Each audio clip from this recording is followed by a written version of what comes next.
Once again, good morning, everyone. Without objection, the chair may declare the committee in recess at any time. Before we begin today's hearing, I want to provide a few important reminders. First, today's open portion is being broadcast live on C-SPAN and streamed on the committee's YouTube channel.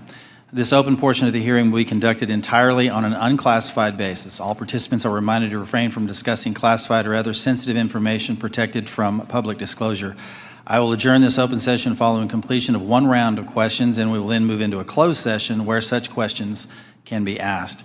Second, I want to inform the audience that while I fully support constitutionally protected free speech and the right to assemble, this is not the time or place. Any would-be disruptors in the audience who interfere with the committee's business will not be tolerated. For this event, members will have 5 minutes with witnesses. I would ask each of my colleagues to keep both your questions and complete answers from the witnesses within those allotted 5 minutes. Any last questions that can't be answered in time will be submitted for the record. In the same manner in which the House Permanent Select Committee on Intelligence has conducted itself in recent worldwide threats hearings, I expect that we will continue to act in a bipartisan and respectful manner during today's event. I'm confident all members can treat each of our witnesses today with due respect, consistent with past practice. This worldwide threats hearing provides the American people the opportunity to hear directly from our intelligence community leadership on the threats that face our nation. It's my pleasure to welcome our witnesses to today's hearing. Director of National Intelligence, the Honorable Tulsi Gabbard. Director of Central Intelligence Agency, the Honorable John Ratcliffe. Director of the Federal Bureau of Investigation, the Honorable Kash Patel. Director of National Security Agency, General Tim Hawk. Director of Defense Intelligence Agency, Lieutenant General Jeffrey Cruz. Thank you all for being here. First, I want to address an issue that was made public earlier this week regarding a group text message exchange that included several members of President Trump's national security leadership team and a journalist. Yesterday, our colleagues on the Senate Select Committee on Intelligence held their hearing on the annual threat assessment, and unfortunately, instead of exploring the real and existential threats that face our nation, which is the purpose of this hearing, this issue consumed most of their time. While I will address this topic further in my questions, it's my sincere hope that we use this hearing to discuss the many foreign threats facing our nation. I have deep concerns about the state of our national security. The war between Russia and Ukraine has just surpassed 3 years and now includes North Korean troops on the battlefield. Iran remains the world's largest state sponsor of terrorism, supporting terrorist organizations throughout the Middle East like Hezbollah and Hamas, fueling the latter's war with Israel and Gaza. The threat of the Chinese Communist Party, or CCP, has metastasized worldwide, expanding a robust military and espionage capability well beyond the Pacific, including here within the Western Hemisphere. The CCP's aggressiveness in operations below the level of armed conflict continues to grow. For example, they have sponsored cyber attacks against the United States critical infrastructure and even recruited a New York State governor's office employee into being an undisclosed agent of the CCP.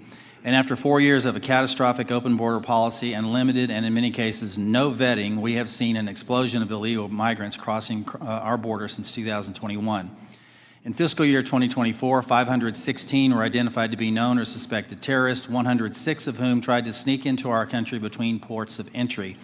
And these are just the ones we caught of the nearly 3 million encounters recorded by Customs and Border Protection. We've also seen an ISIS-affiliated human smuggling network bringing more than 400 migrants into the United States. And this occurs through networks associated with cartels and gangs from Sinaloa to CJ&G, who present an unacceptable risk to the security of the American people. In the midst of such threats, many have understandably lost trust in the intelligence community.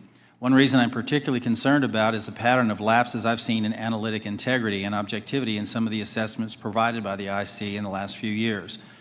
From President Trump-Russia collusion fiasco to the origins of the COVID-19 pandemic to anomalous health incidents, there have been numerous instances of the IC suppressing certain reporting, using substandard reporting to support a pre-decided thesis, and failure or refusal to consider plausible alternative analyses. That, combined with many other examples of weaponized government, results in a situation where the United States is facing very real threats, while many of our citizens lack trust in those they empower to inform on or counter these threats. Look, I've been honored to serve our country for many years now, first as an explosive ordnance disposal technician in the Army, now as a representative for the 1st District of Arkansas and chairman of this committee. In my time here, I've traveled the world and met with countless IC employees, from everyday Americans doing challenging and often dangerous work of intelligence to agencies directors like yourselves. The vast majority of those people are honest, hardworking, patriotic Americans that silently and without accolades do difficult jobs, often in austere places, sacrificing time with their families and in some cases putting themselves in danger, all in order to serve the United States. These silent warriors deserve our gratitude and our respect. They do not deserve to have their reputations besmirched by poor leadership.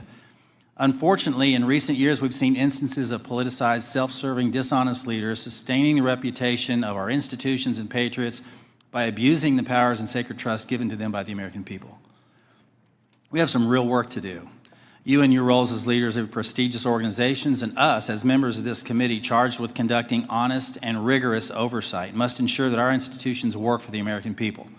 Those that don't uphold the stringent standards of integrity that the American people expect and deserve must be held accountable. In the instances where trust is breached, those involved must be held accountable. This will help rebuild the trust between the American people and those that serve them in the intelligence community. Today, we need you to be candid about the threats facing the United States. I have deep concerns that many threats have been downplayed or not taken seriously enough for some time, particularly in the homeland and the Western Hemisphere. I look forward to hearing your assessment. Thank you again to our witnesses for being here today, and with that, I want to yield to the distinguished ranking member, Mr. Himes, for his opening statement. Thank you, Mr. Chairman, and good morning and welcome to our witnesses. As the chairman said, this hearing is an important opportunity for our committee and the American people to hear directly from the senior leadership of the intelligence community about the threats that our nation faces. I read the unclassified report and I found a lot of continuity in the IC's assessment about critical threats to our national security compared to last year's assessment. The IC continues to see threats from our principal adversaries, China, Russia, Iran, and North Korea. I must say, though, that after these last 2 months, I'm worried that the call may be coming from inside the House.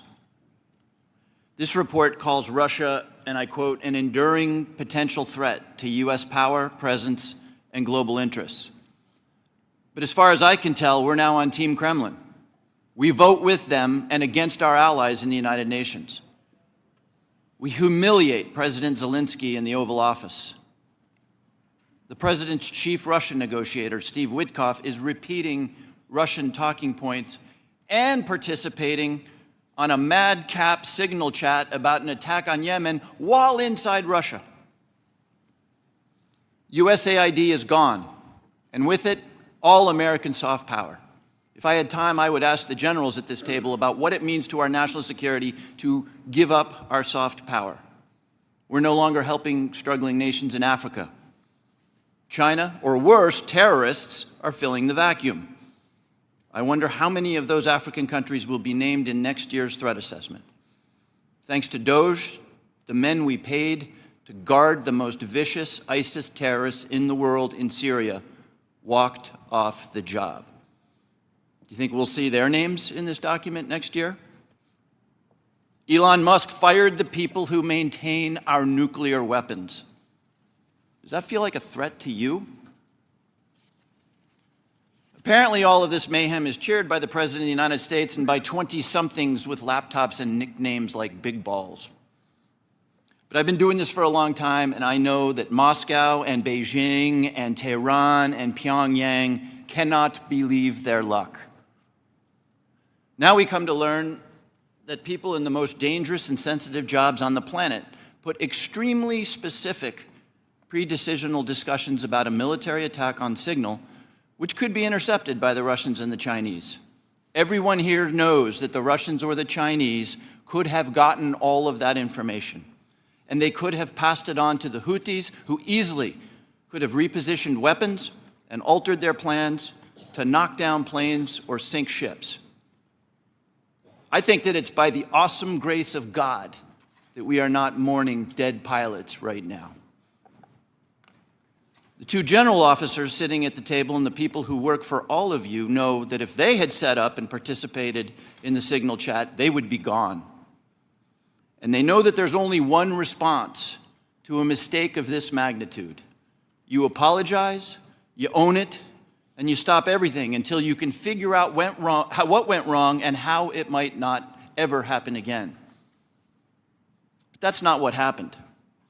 The Secretary of Defense responded with a brutal attack on the reporter who did not ask to be on the signal chain.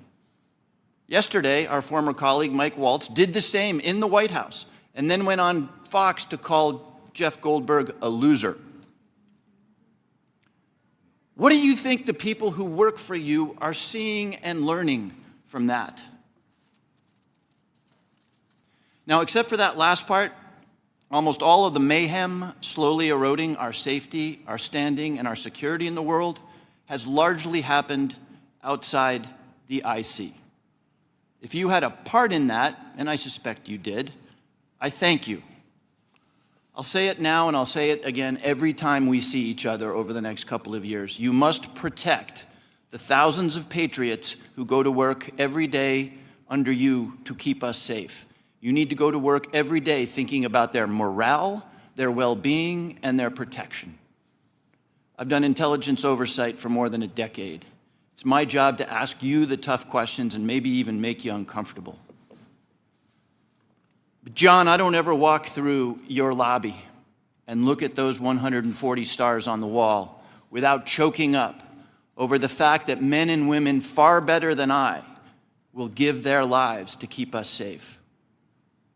There's about a dozen people in this room who know all their stories, and you know and I know that many of the men and women who have stars on that wall died because of bad decisions or poor judgment by their leaders. We've all worked together before, and recent events notwithstanding, we need you to succeed. Your people and our safety requires you to succeed. I really hope you do.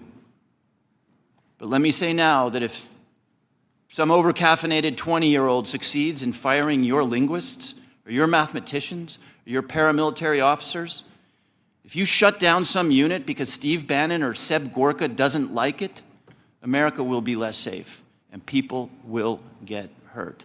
And I and this committee and history will be very unkind. Yield back, Mr. Gentleman yields.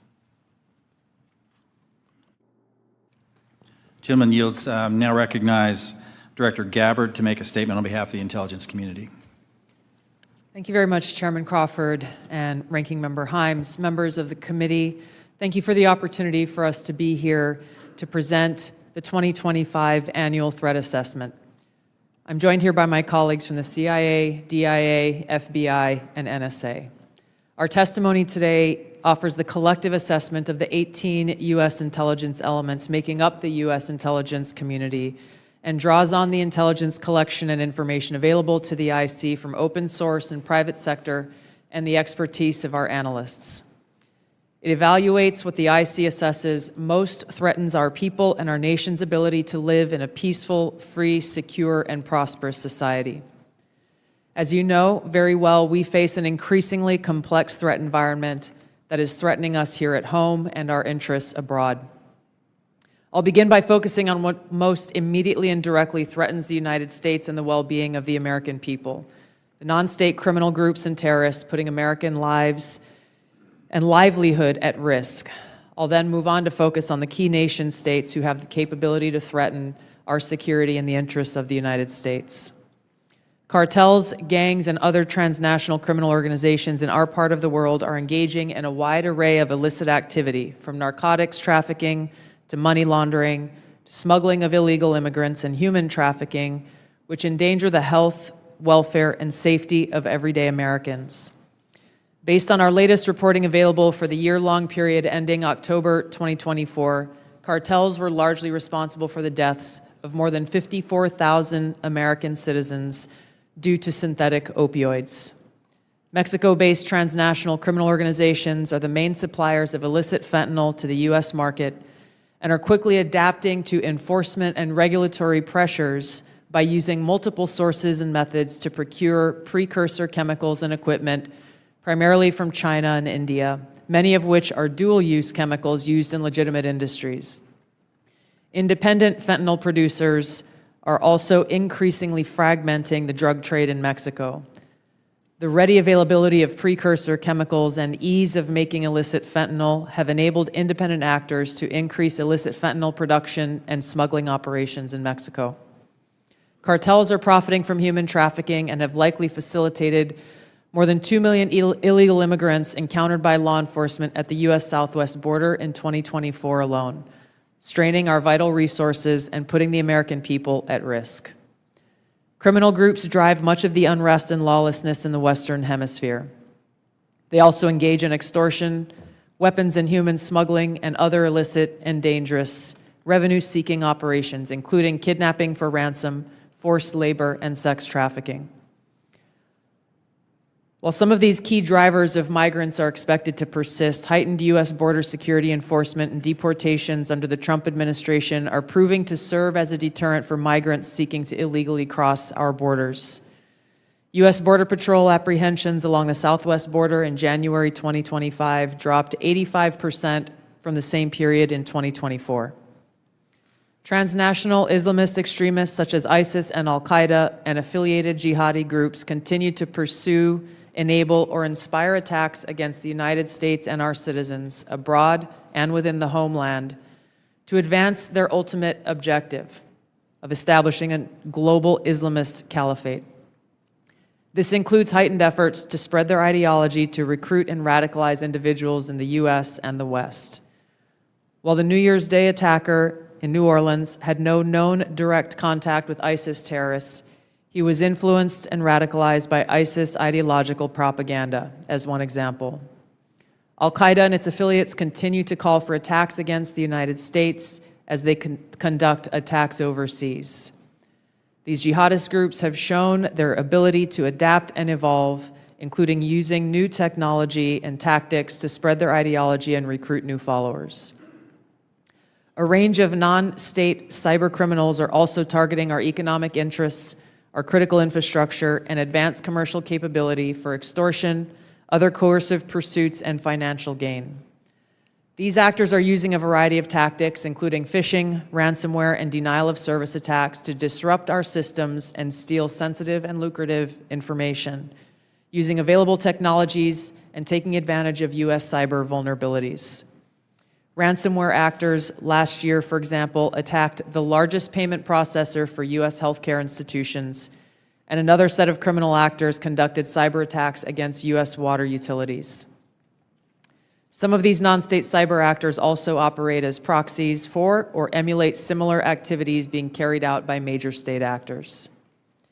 The IC sees China, Russia, Iran, and North Korea engaging in activities that could challenge U.S. capabilities and interests, especially related to our security and economy. They are in some cases working together in different areas to target U.S. interests and to protect themselves from U.S. sanctions. At this point, the IC assesses that China is our most capable strategic competitor. Under the leadership of Xi Jinping, the People's Republic of China seeks to position itself as a leading power in the world stage, economically, technologically, and militarily. Beijing is driven in part by a belief that Washington is pursuing a broad effort to contain China's rise and undermine CCP rule. China's most serious domestic challenge is probably China's slowing economy and the potential instability that could occur if socioeconomic grievances lead to large-scale unrest. Growing economic tensions with the United States and other countries could also weigh on China's plans for economic growth and domestic job creation. China's military is fielding advanced capabilities, including hypersonic weapons, stealth aircraft, advanced submarines, stronger space and cyber warfare assets, and a larger arsenal of nuclear weapons. While it appears they would like to develop and maintain positive ties with the United States and the Trump administration to advance its own interests and avoid conflict, China is building its military capability in part to gain an advantage in the event of a military conflict with the United States around the issue of China's efforts towards unification with the Republic of China or Taiwan. Beijing is advancing its cyber capabilities for sophisticated operations aimed at stealing sensitive U.S. government and private sector information and pre-positioning additional asymmetric attack options that may be deployed in a conflict.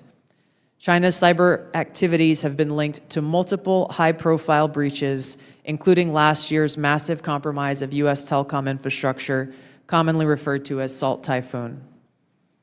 Beijing currently dominates global markets and strategically important supply chains, for example, with the mining and processing of several critical minerals.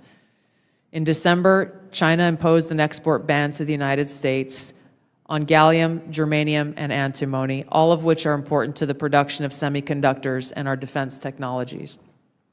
This was in direct response to U.S. export controls on chips designed to broadly limit PRC access to advanced chips and chip-making equipment. China also aims to compete in other critical global industries, including AI, legacy semiconductor chip production, biomanufacturing and genetic sequencing, and medical and pharmaceutical supply production. Russia's nuclear and conventional military capabilities, along with its demonstrated economic and military resilience, make it a formidable competitor. Moscow has more nuclear weapons than any other nation that could inflict catastrophic damage on the United States and the world in the event of a major war that Russian leaders feared put them and their regime at serious risk. In late 2024, Russia announced updates to its public nuclear doctrine, expanding the conditions under which Russia would consider using nuclear weapons. Russia is building a more modern and survivable nuclear force designed to circumvent U.S. missile defense through reliable retaliatory strike potential.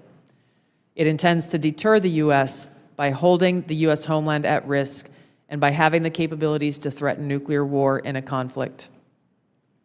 Russia's developed advanced cyber capabilities and has attempted to pre-position access to U.S. critical infrastructure for asymmetric options and make it a persistent cyber threat.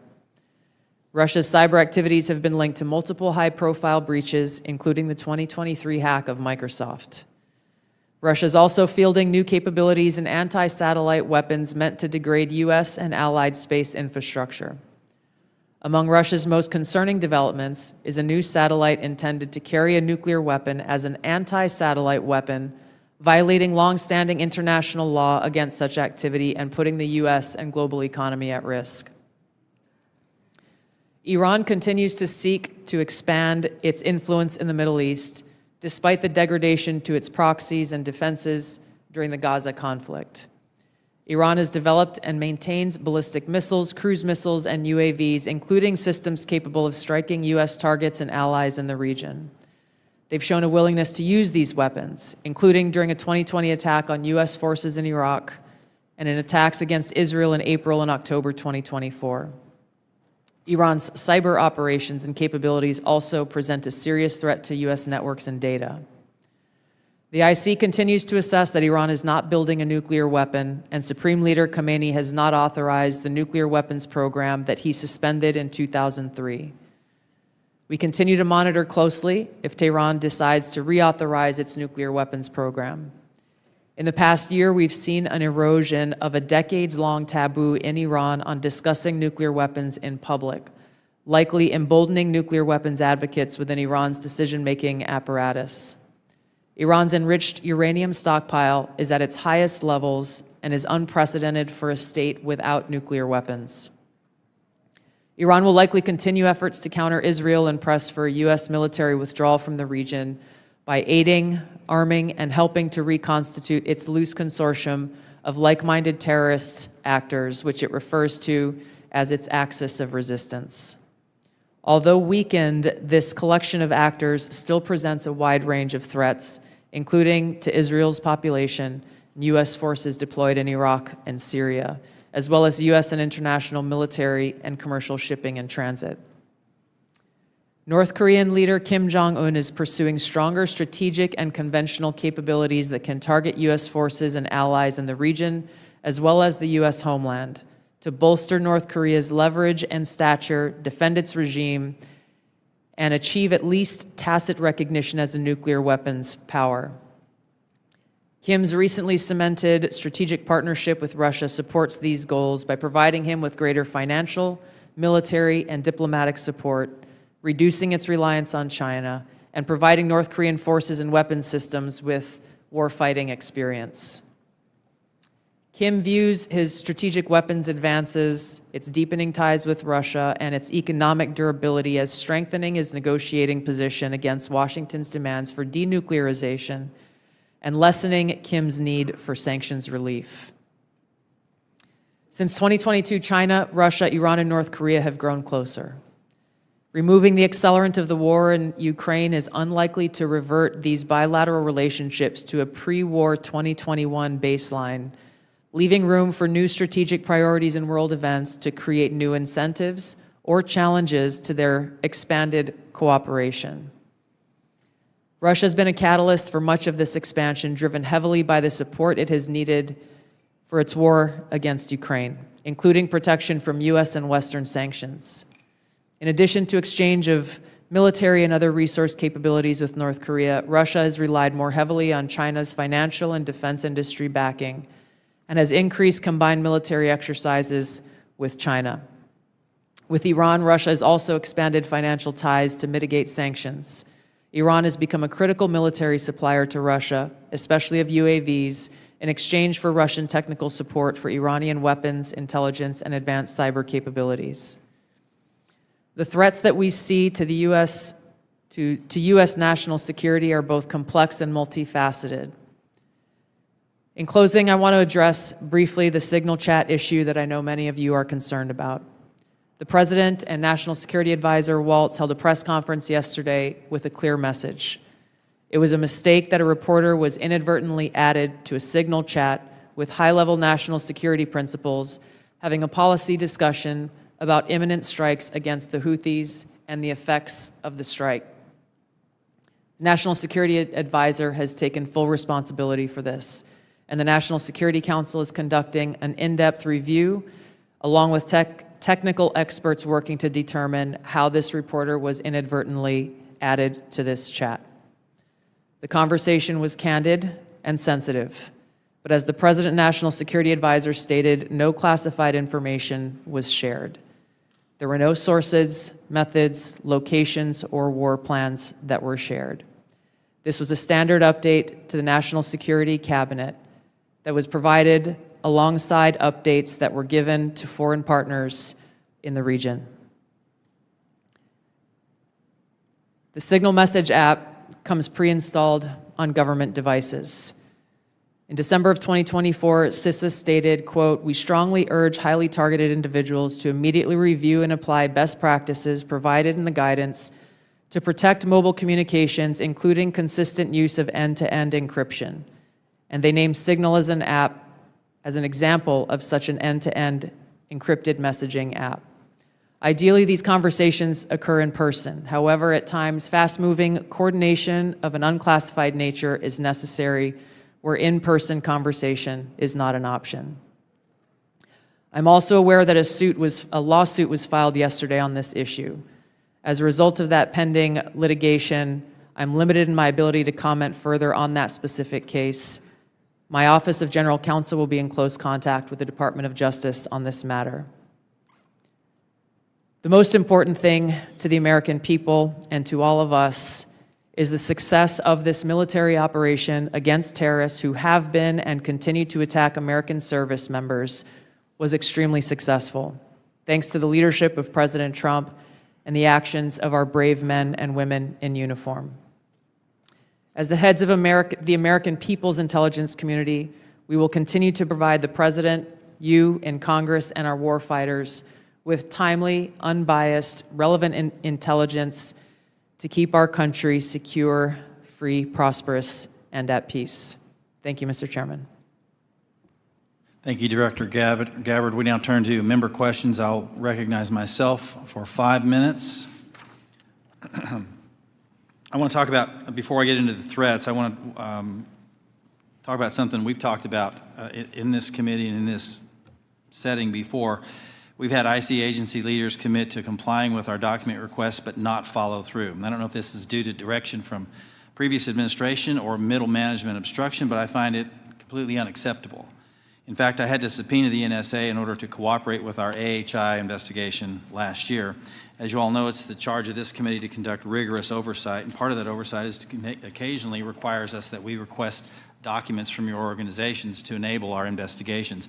We cannot adequately do our jobs without your partnership and your cooperation. General Hawk and General Cruz, we had this conversation here before last year, and I'm not satisfied with your responsiveness. Therefore, I'm going to ask that question again on the record in this open setting to each of you. Do I have your unequivocal commitment to cooperating with document or other information requests from this committee, General Hawk? You do, Chairman. Thank you, General. Director Patel. You do, Mr. Chairman. Director Gabbard, Yes, Chairman. Director Ratcliffe. Yes, you do, Chairman and Ranking Member. And I want to start by saying it's good to be back. It's good to see you.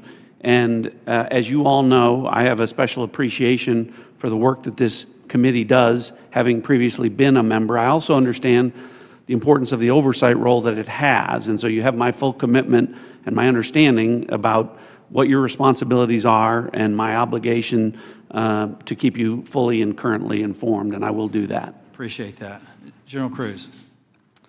Chairman, of course, you have our continuing support on this critically important effort for the nation. Thank you. I appreciate that. I want to turn now to something that's a topic of conversation and really needs to be, and that's our own neighborhood here in our Western Hemisphere. I mentioned in my opening statement, I'm deeply concerned about encroachment in the Western Hemisphere, not just by China, but other adversaries like Russia and Iran, from Russian military cooperation with and support to Venezuela and Nicaragua, CCP-linked companies' acquisition of critical assets in Central and South America, Iran's defense agreement with Bolivia, the establishment of a technical military cooperation commission including Venezuela, Cuba, China, Russia, and Iran. And I could list several more alarming examples. I'm afraid we focus so much of our attention across the world that we've lost sight of our own neighborhood, leading to the anti-American regimes gaining permanent footholds within striking distance of the homeland. So, Director Gabbard, to the extent that you can discuss it in this setting, what is the intelligence community's assessment of adversary encroachment in the Western Hemisphere? Thank you, Mr. Chairman. We'll be able to go into greater detail in the closed session, but the intelligence community assessment reflects what you have just detailed and outlined. The continued competition, encroachment, and investments that are occurring in the Western Hemisphere have rapidly increased and continue to pose a threat both to our economic interests and to our security. Every day there are new reports of further attempts, one just recently that came up yesterday with investments that are being made in the southeast part of the United States. Again, I'll go into this further in a closed setting, but the intelligence assessments that we are receiving are being shared with senior cabinet officials, Department of Energy, Commerce, Treasury, those who are working alongside us to not only monitor, but to determine the best policies that will protect our interests. Thank you. I want to turn to Director Patel real quick in the time that I have left. If you can flesh this out for me just a little bit. You indicated something that caught my attention in the proceeding yesterday, and that was your involvement with the Judicial Drug Task Force that you partner with at the state level, and how that has yielded positive results with regard to cartel activity. Can you put a little finer point on that to describe those partnerships in the 53 seconds we have remaining? Yeah, I'll try to be brief. Mr. Chairman, Mr. Vice Chairman, thanks for having us, Ranking Member. My priorities at the FBI have been to partner with state and local law enforcement in ways that we have not done so before, particularly on information sharing, and it's a two-way street. And in order for us to effectuate drug seizures and narcotics interdictions in the 50 states, we treat them as all border states, because that's what's happening. We have an American citizen die of a drug overdose every 7 minutes. That is wildly out of control and unacceptable. But the FBI cannot do that mandate and secure the American people from Washington, D.C. So we're putting resources in the field. We are working with our partners at the state and local level, and we are seeing immediate results, as we are seeing in Arkansas, as I outlined yesterday, with hundreds of arrests, thousands of pounds of narcotics seized, dozens of weapons, and multiple indictments. Thank you, Director. I'm going to yield and recognize Ranking Member Himes for 5 minutes. Thank you, Mr. Chairman. If there's something I care as much about as the national security of the United States, it's the powers and prerogatives of this Congress and its oversight duties. So I want to spend a minute or so on yesterday's testimony in front of the Senate and direct these questions in particular to Director Patel and Director Gabbard. Yesterday, Senator Heinrich asked, did this conversation, referring to the signal chat, include information on weapons, packages, targets, or timing? Director Patel, you said not that I'm aware of. Director Gabbard, you said same answer. This morning we learned that the signal chat included the following update, forward-looking update from the Secretary of Defense. Time now, 11:44 Eastern Time. Weather is favorable. Just confirmed with CENTCOM. We are go for mission launch. 12:15 Eastern Time. F-18 launch. First strike package. 13:45 trigger-based F-18 first strike window starts. Target terrorist is at his known location, so should be on time. Also, strike drones launch MQ-9s. 14:10 more F-18s launch. Second strike package. Do either of the directors want to reflect on their testimony yesterday in the context of what I just read? Sure. One, I was not on that signal chat. Two, I have not reviewed it. And three, as you just indicated, that was made public this morning.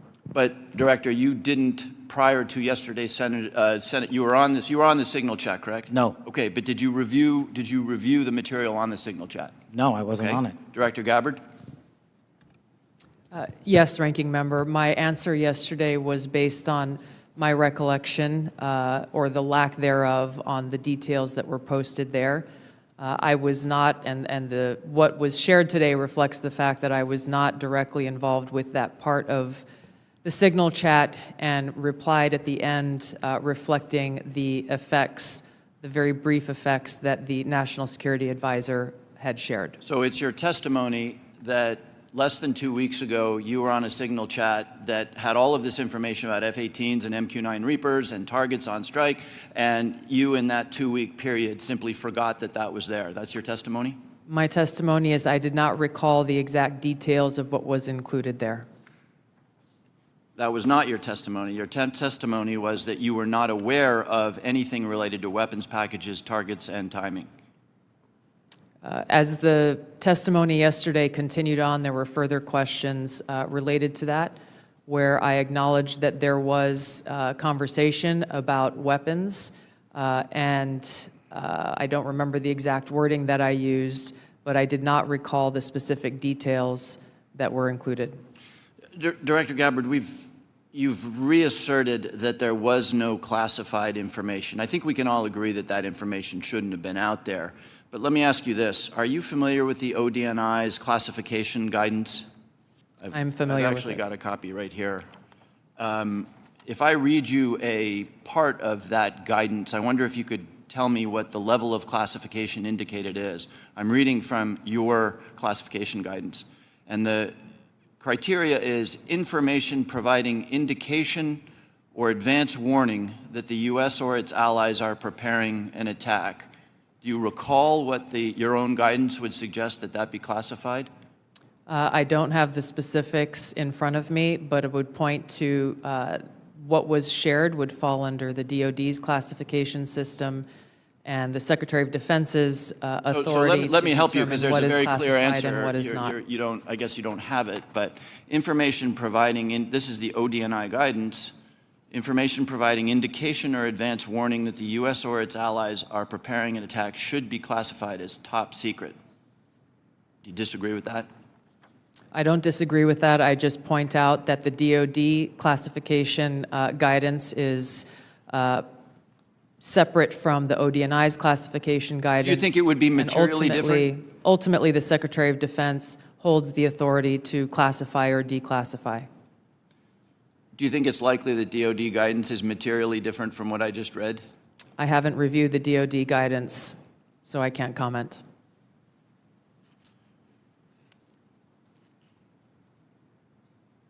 Director Gabbard, a lot of this suggests sort of a lack of sobriety. When there's punch emojis and fire emojis, it's a lack of sobriety.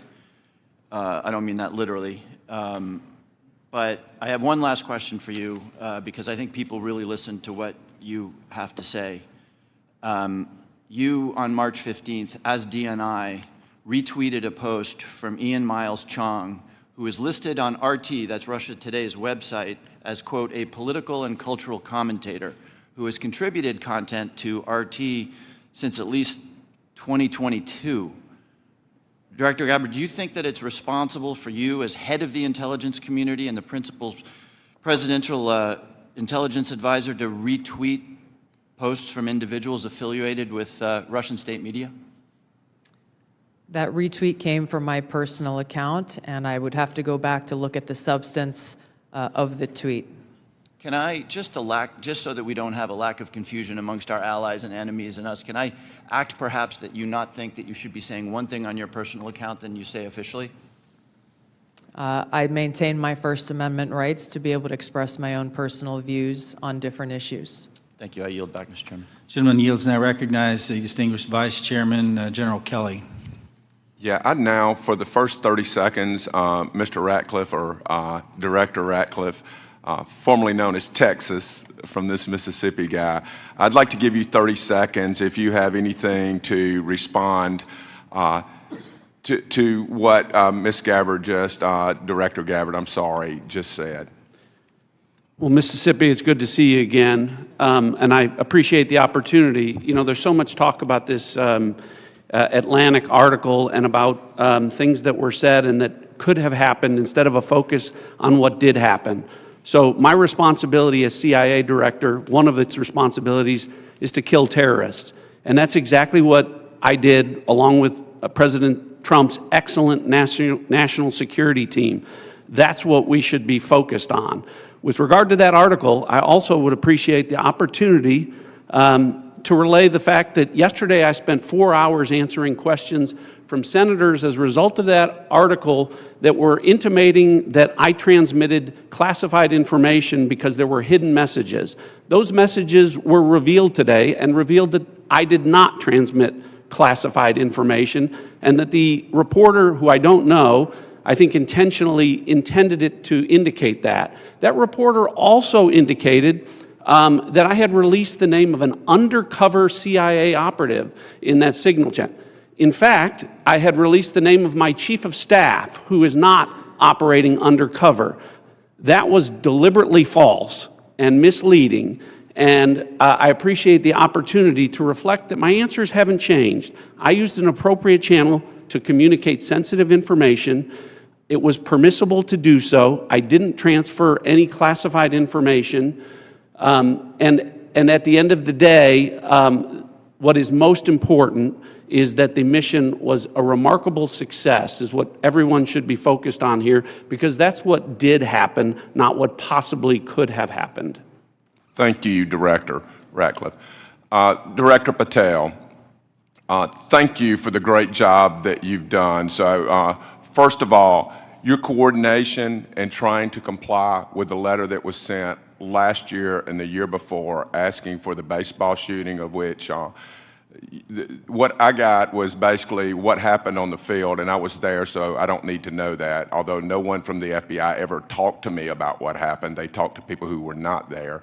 But I appreciate your commitment to getting us the full unredacted report, or the redactions are to protect innocent people who are not part of the process, not the people who made decisions to classify that as suicide by cop, as opposed to an assassination attempt of many members of Congress, of which I was one.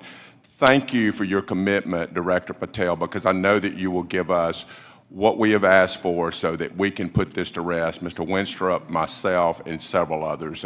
Can I get your commitment to do that, Director Patel? In fact, I just got an update, Mr. Vice Chairman, from my team. You'll have all of those materials to you and your committee by the close of business today, or at the latest tomorrow morning. And just really quickly, Director Ratcliffe, and I don't want to go over time. I think it's so important for everybody to have their time. Can you tell me the impact that DOGE has had in causing you to fire people you shouldn't have fired, or release people who are instruments of national security no longer there? Tell me if you've had any impact specifically that DOGE has caused you to lose someone who was necessary for national security. Given the fact that as of this date, no one from DOGE has been on the CIA campus, and I've had no direct communication with DOGE other than conversations with Elon Musk at cabinet meetings, I would say the impact is zero. Director Patel? I'm in a similar situation. We do work with DOGE on government efficiencies, but I have not seen any negative impacts at the FBI. Thank you very much. And Director Gabbard, it's good to see you again, too. You know, I think we were freshmen together, you and I and Director Ratcliffe, and I'm here and you guys are like there. Have you seen any impact across the whole IC that DOGE has caused things that you can't respond to? Yeah, thank you, Congressman. It's great to see you all again here. The answer is no. Similar with Director Ratcliffe, DOGE has not been at ODNI. The President understands the essential national security mission that we have, and we are going through our own internal assessments to ensure we're achieving the effects in an efficient way that is responsible to the American taxpayer.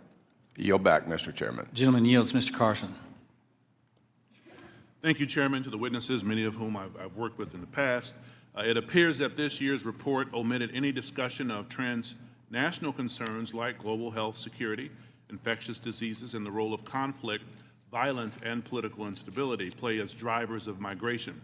Coupled with the administration's cuts to USAID and other international assistance, particularly health and humanitarian assistance, won't these reductions and eliminations increase regional instability and volatility in areas already at high risk for threats?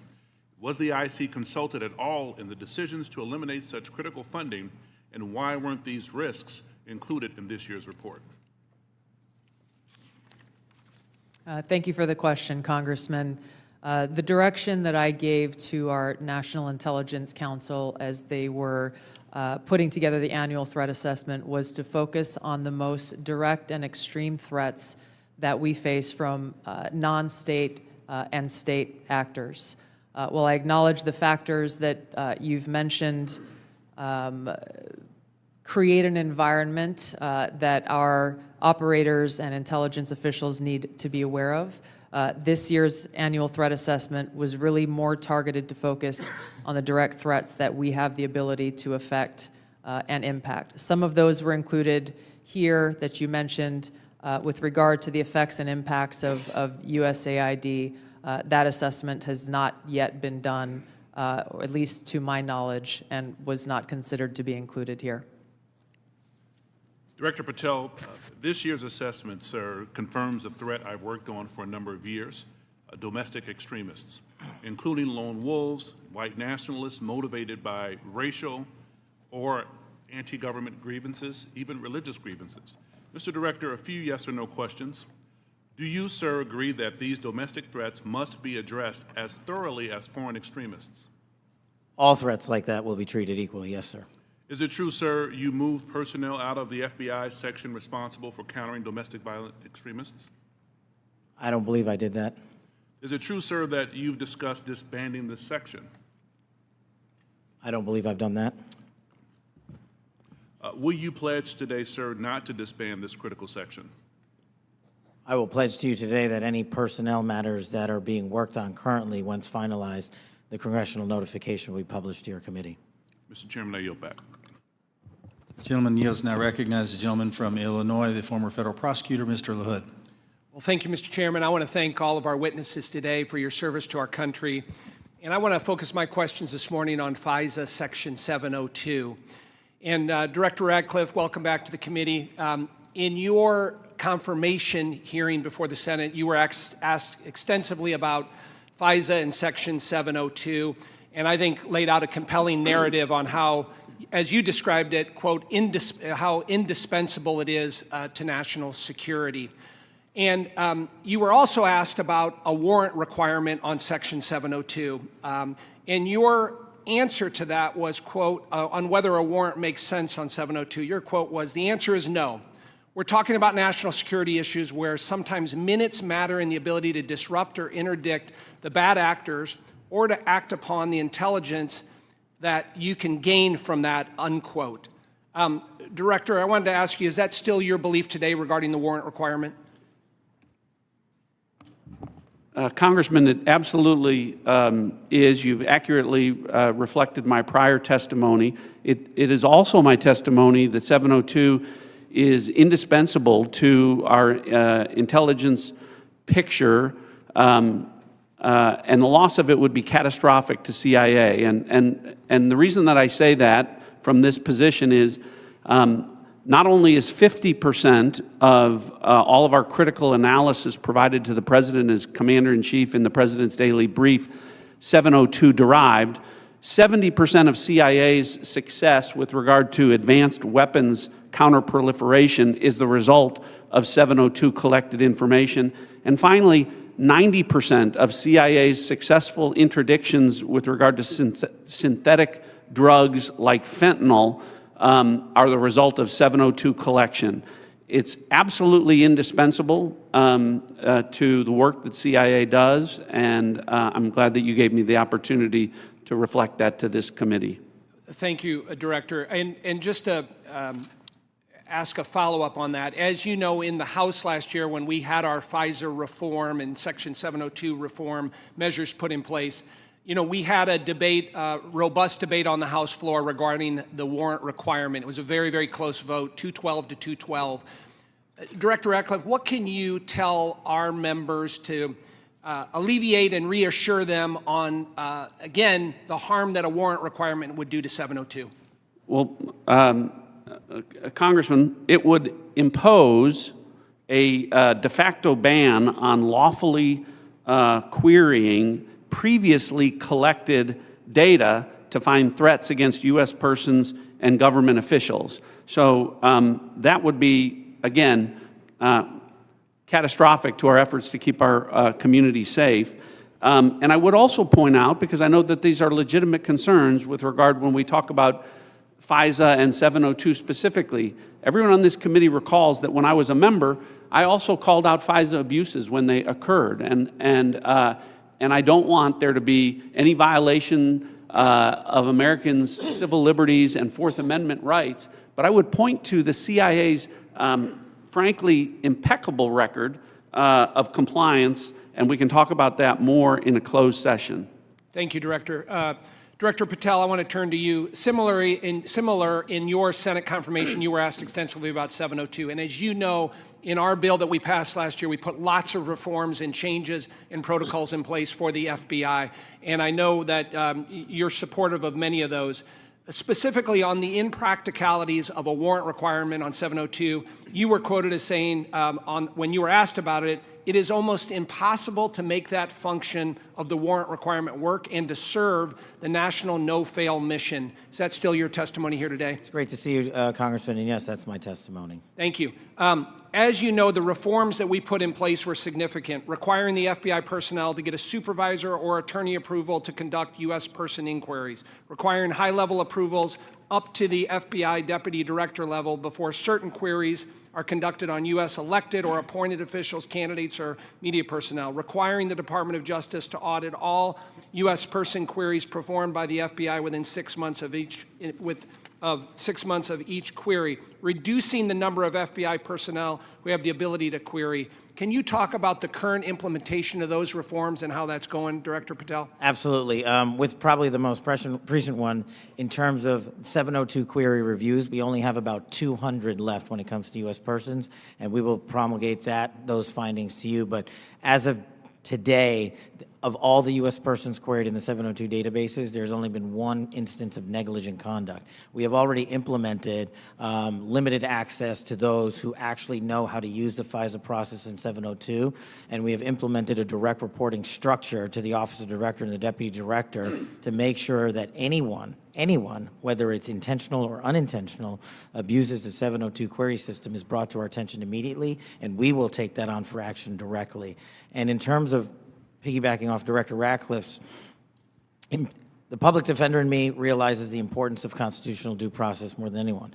The staffer in me from the House Intelligence Committee may be the only person who has worked more on FISA reform and exposing FISA abuse in modern congressional history. And the terrorism prosecutor in me and the JSOC civilian in me tells me that we cannot do away with 702 or FISA Title I and Title III, but we can work with you and your committee to make it better. I don't know all those ideas. I don't have all those answers, but you have my commitment that we will use it appropriately going forward. Thank you, Director. I yield back. Gentleman yields. Mr. Castro.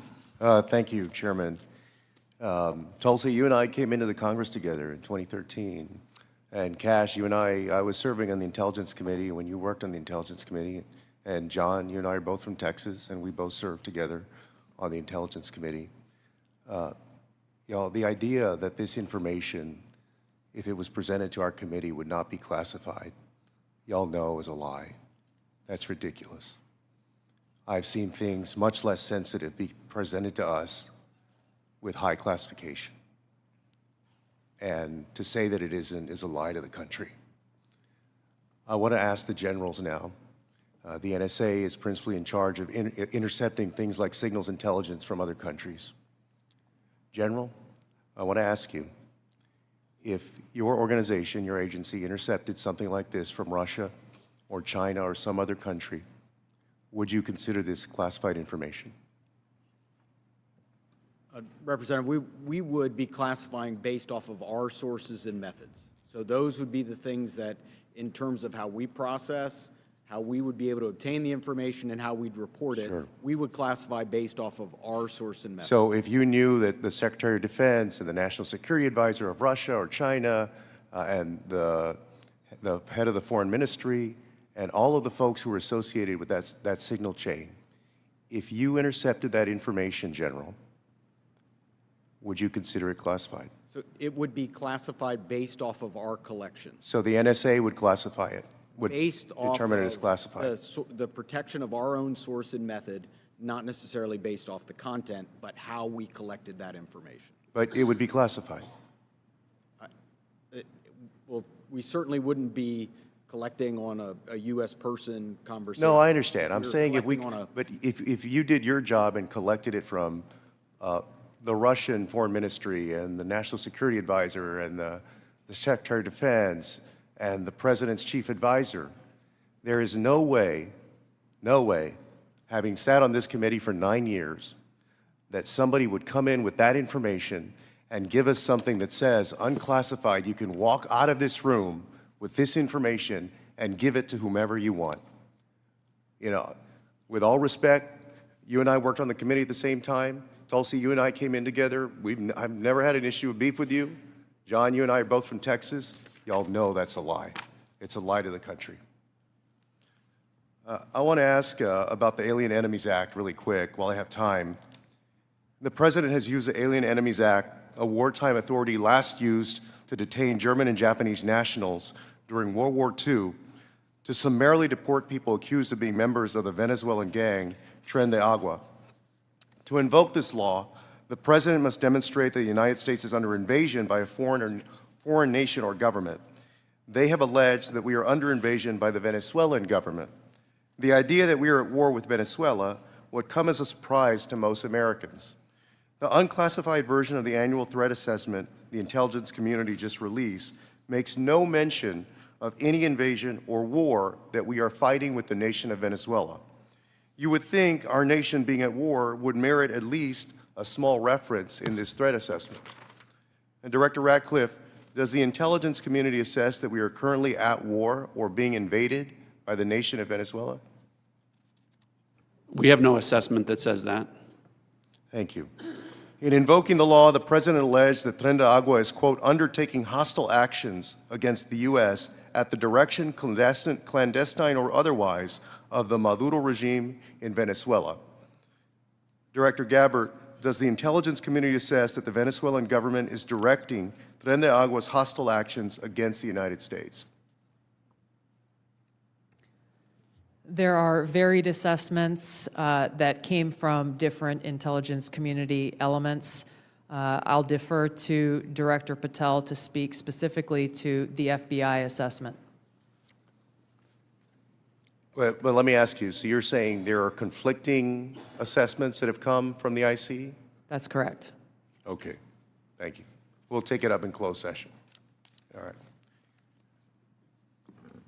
You know, your threat assessment makes issue of, highlights fentanyl trafficking as a top threat to the United States, yet support for law enforcement cooperation with Mexico has been put on hold, and there's been a threat of invasion to Mexico by the United States.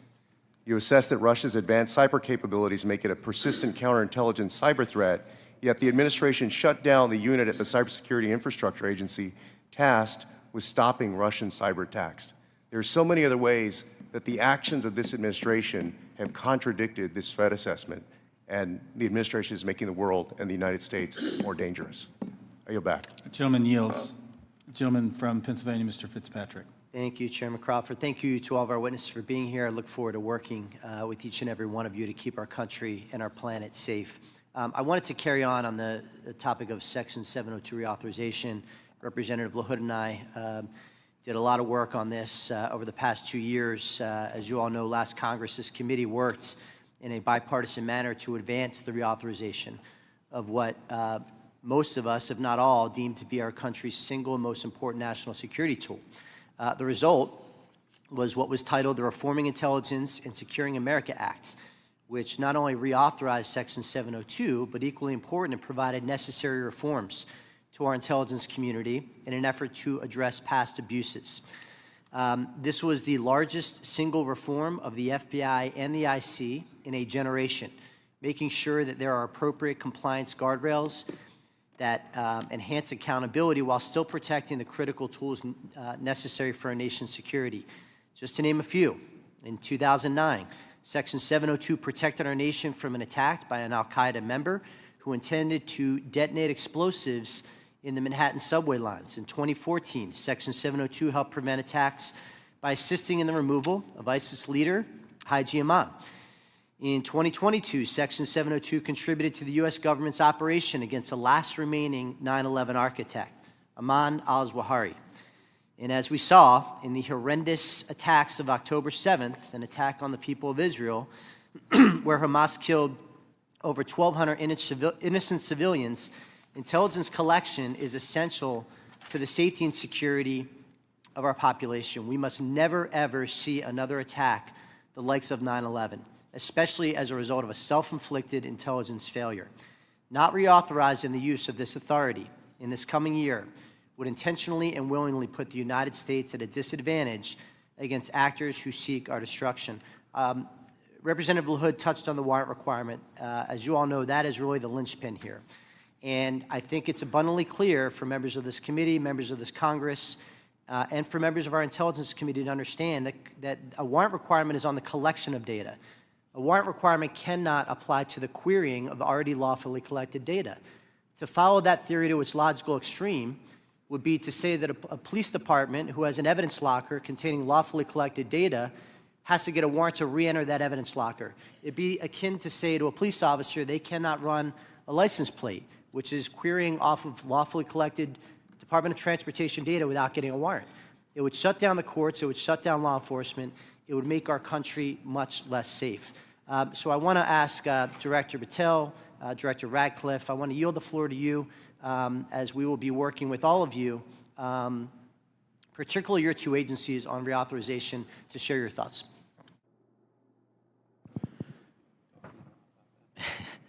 So it's great to see you, sir, and thanks for the question. Look, on 702, just to flesh out some of the more specific operational use that I have it with specifically relates to what you just said. When I was a terrorism prosecutor, we used 702 directly to prevent a shopping mall in Houston from being blown up. We used 702 collection directly to prevent an attack on the state capitol in the state of California.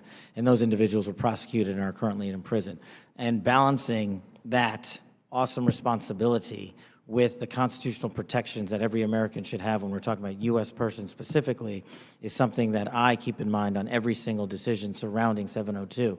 But as Director Radcliffe stated, and has been my experience, while I understand and appreciate the concerns for the warrant requirement based on U.S. persons, if there is a solution that allows that to happen in real time, then we can have that discussion. But I have not encountered one, and thus it obviates the need in my perspective, in my mission set to protect the American people and hunt down criminals in its application. So where it is now with the reforms y'all have implemented, we've done a great job on protecting American civil liberties, and I'm always open to, and I do believe we can do some more.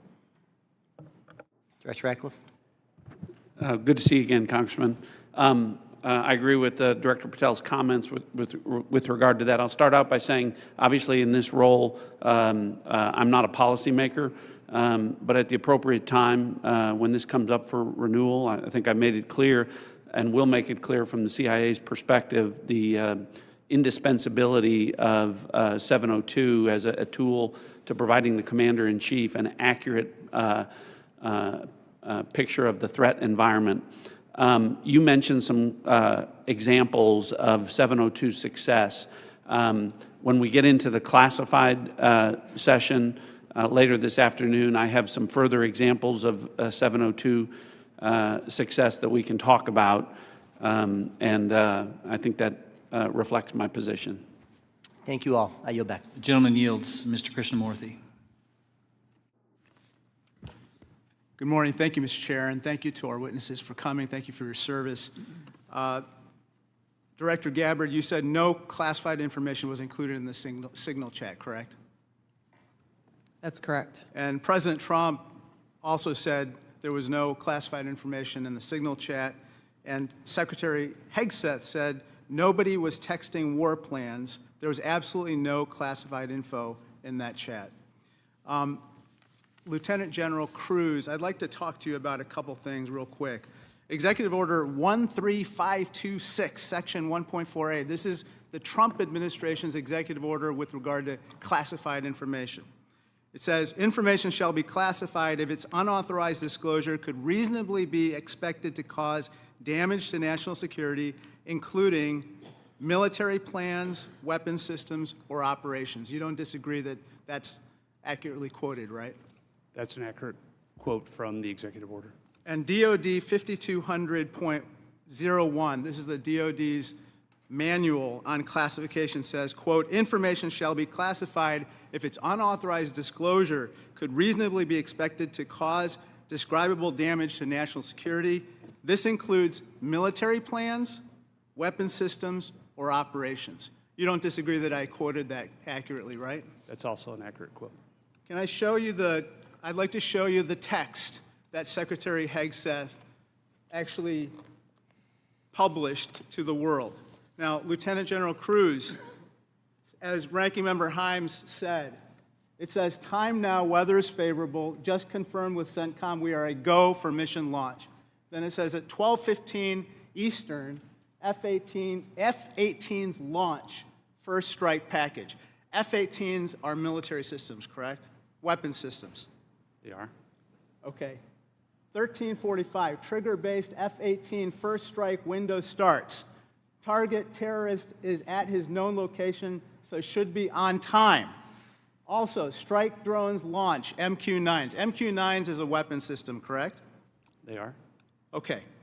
I think applying the executive order as well as the DOD manual to this fact pattern, we clearly have weapon systems that have been identified. That is classified information. Now, the reason why it's important that this information not be disclosed is that we don't want the adversaries to know what's about to happen, right, sir? Well, I would draw a small distinction there. You referenced and asked if that platform, those two platforms are weapon systems. They are, but those terms are used all across the globe in a lot of contexts. So it's really about how they're used in the context of this particular document. I just want to clarify that the use of those terms, I understand. Yeah. In this situation, those are operational details. They are operational details, but again, as you quoted the DOD instruction, it's about operations. So as you further go down into what are the operational details, I think as we had a discussion yesterday, the important aspect, I think all of us are very familiar. This is classified information. This is classified information. It's a weapon system as well as sequence of strikes as well as details about the operations. And so I think that just piggybacking off of what some other members have said, using the DOD's manual as well as the executive order in operation today with the Trump administration, this text message is clearly classified information. Secretary Hegseth has disclosed military plans as well as classified information. He needs to resign immediately. He needs to resign immediately, and a full investigation needs to be undertaken with regard to whether other similar signal chats are occurring in this administration. I'd like to turn my attention to another topic. Director Patel, according to the DOJ, in 2022, the FBI led Joint Terrorism Task Force, JTTF, in my hometown of Chicago, valiantly led efforts to prevent a plot to attack Naval Station Great Lakes in Illinois. You don't dispute that, do you, sir? I'm not familiar with it, but I don't dispute what you're telling me. Thank you. A memo obtained by ABC 7 News of Chicago said that this task force will now be, quote, actively supporting, close quote, the Department of Homeland Security and its immigration enforcement. You don't dispute that either, do you? I'm just not familiar with it, sir. Okay. Sir, I just have to say, the DOJ has now tasked JTTFs to shift some resources to immigration enforcement efforts. And I don't say this lightly, if there's a terrorist attack anywhere in the country, including in Chicago, and it was because the JTTFs in part shifted resources, they'll be held to pay. Thank you, sir. Gentleman's time has expired. Gentleman from Georgia, Mr. Scott. Thank you, Mr. Chairman. Director Gabbard, was the target terrorist named in the text, or was it simply referred to as target terrorist? The target was not named. Thank you. Was the location named? Congressman, no locations were named. Thank you. Director Patel, there was a specific accusation made about how close we are working with Mexico currently. My understanding, and I want to congratulate you on this, and I think it shows a shift of focus at the FBI since you've taken over to what it should have been doing all along, which is chasing the 10 most wanted that are threatening our country. My understanding is that 2 of the 3 were actually arrested in Mexico and are being extradited back to the United States. Is that correct? Yes, sir.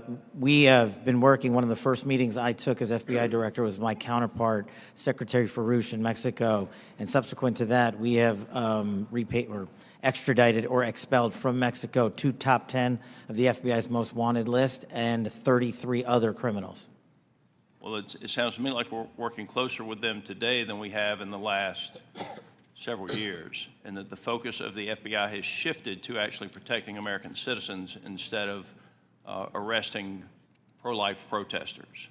Our mission is to find violent criminals wherever they are, and if they're in Mexico, we're going to get them. Thank you. And I appreciate you, and I appreciate the change in the focus of the FBI. I want to talk with you a little bit about the counterintelligence threats, one of which was an active duty U.S. Army soldier charged with conspiring to transmit national defense information to individuals located in China. What can you say in this setting, or can you briefly explain your work with interagency partners to identify and neutralize counterintelligence threats in the United States around this example? For me, sir?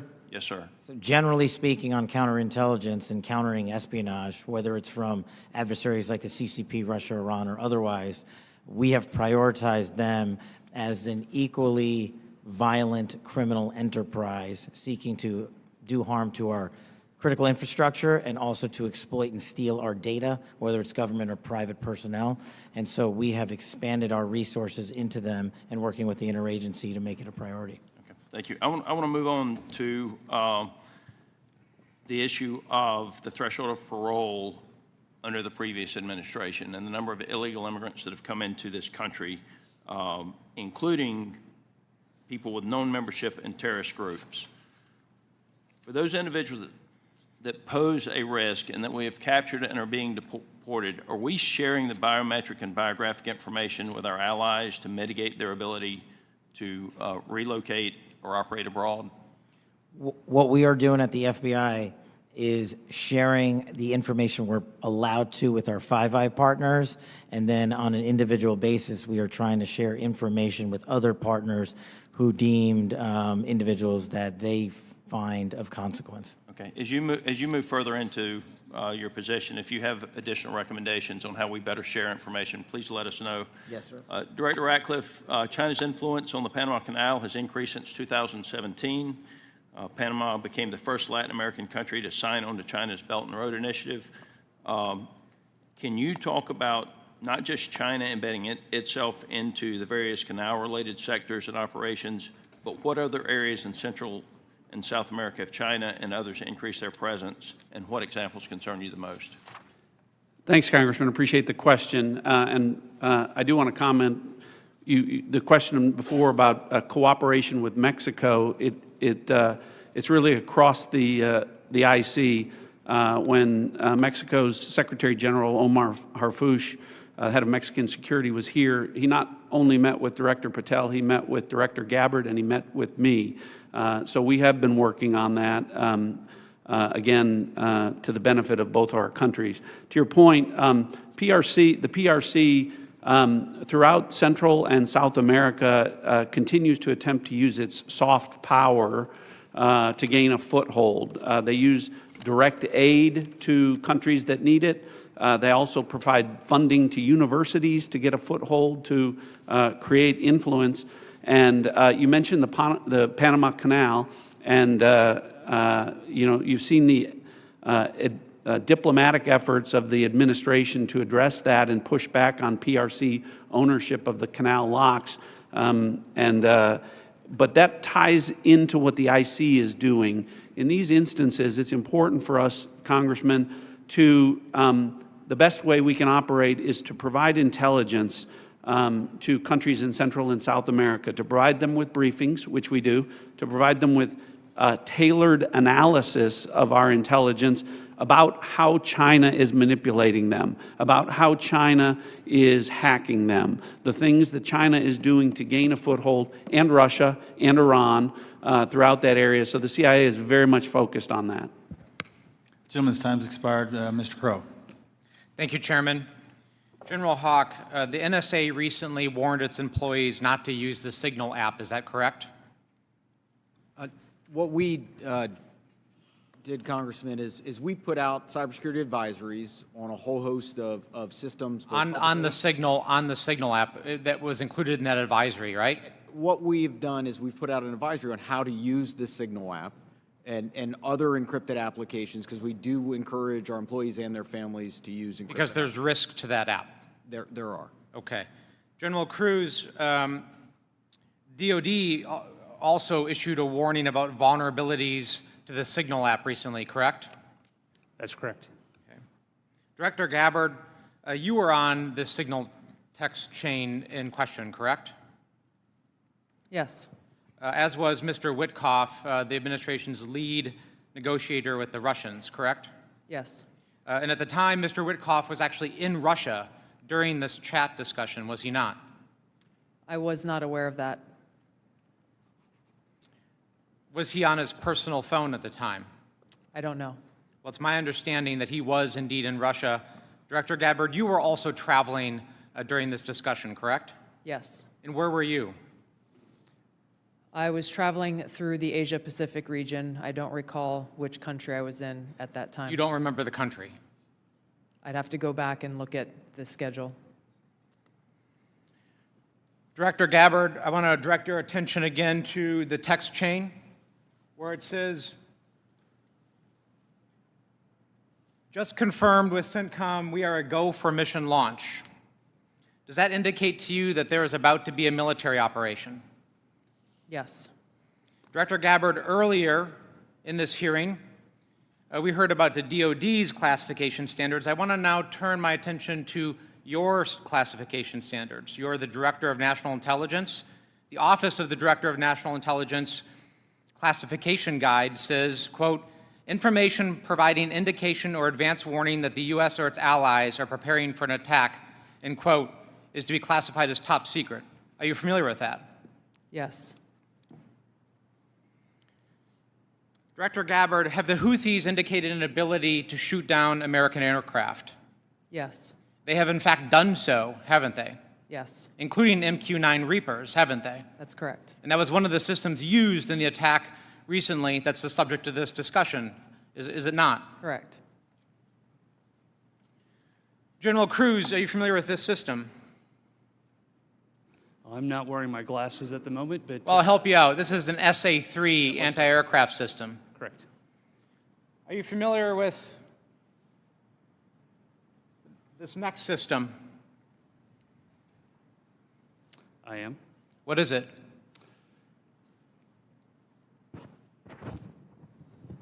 I'm going to have to ask you. It's an SA-6. I'm going to guess that this is also an advanced anti-aircraft system, is it not? It is. It was used widely in the Balkans in the 90s, correct? And the Houthis also have this system, don't they? Certainly do. And they've employed it against our aircraft, have they not? They have attempted to, correct.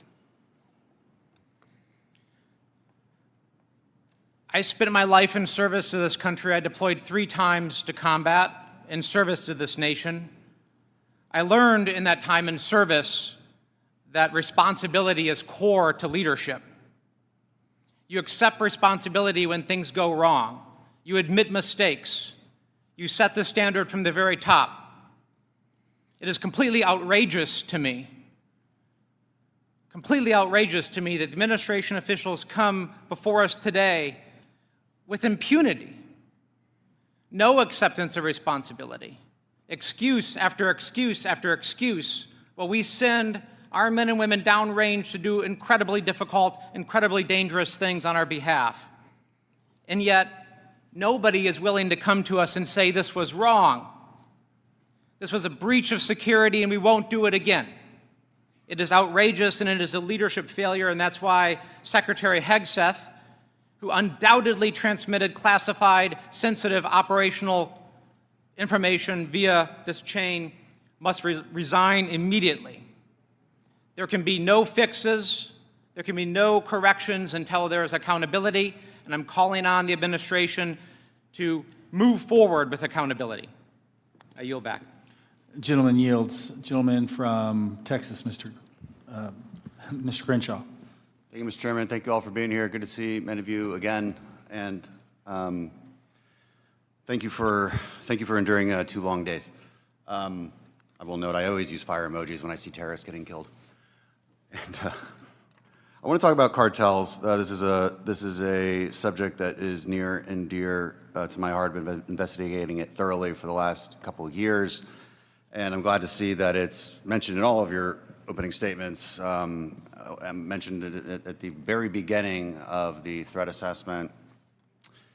There's a lot to work on here. One of our task force, we had a cartel task force in Congress. One of our key findings was that there needs to be a centralized, maybe call it authority or maybe call it office, maybe call it cartel czar within the administration that actually coordinates all the very different aspects of fighting this battle. Has anything like that been talked about? I'll go to you, Director Gabbard. Thank you, Congressman. It's good to see you again.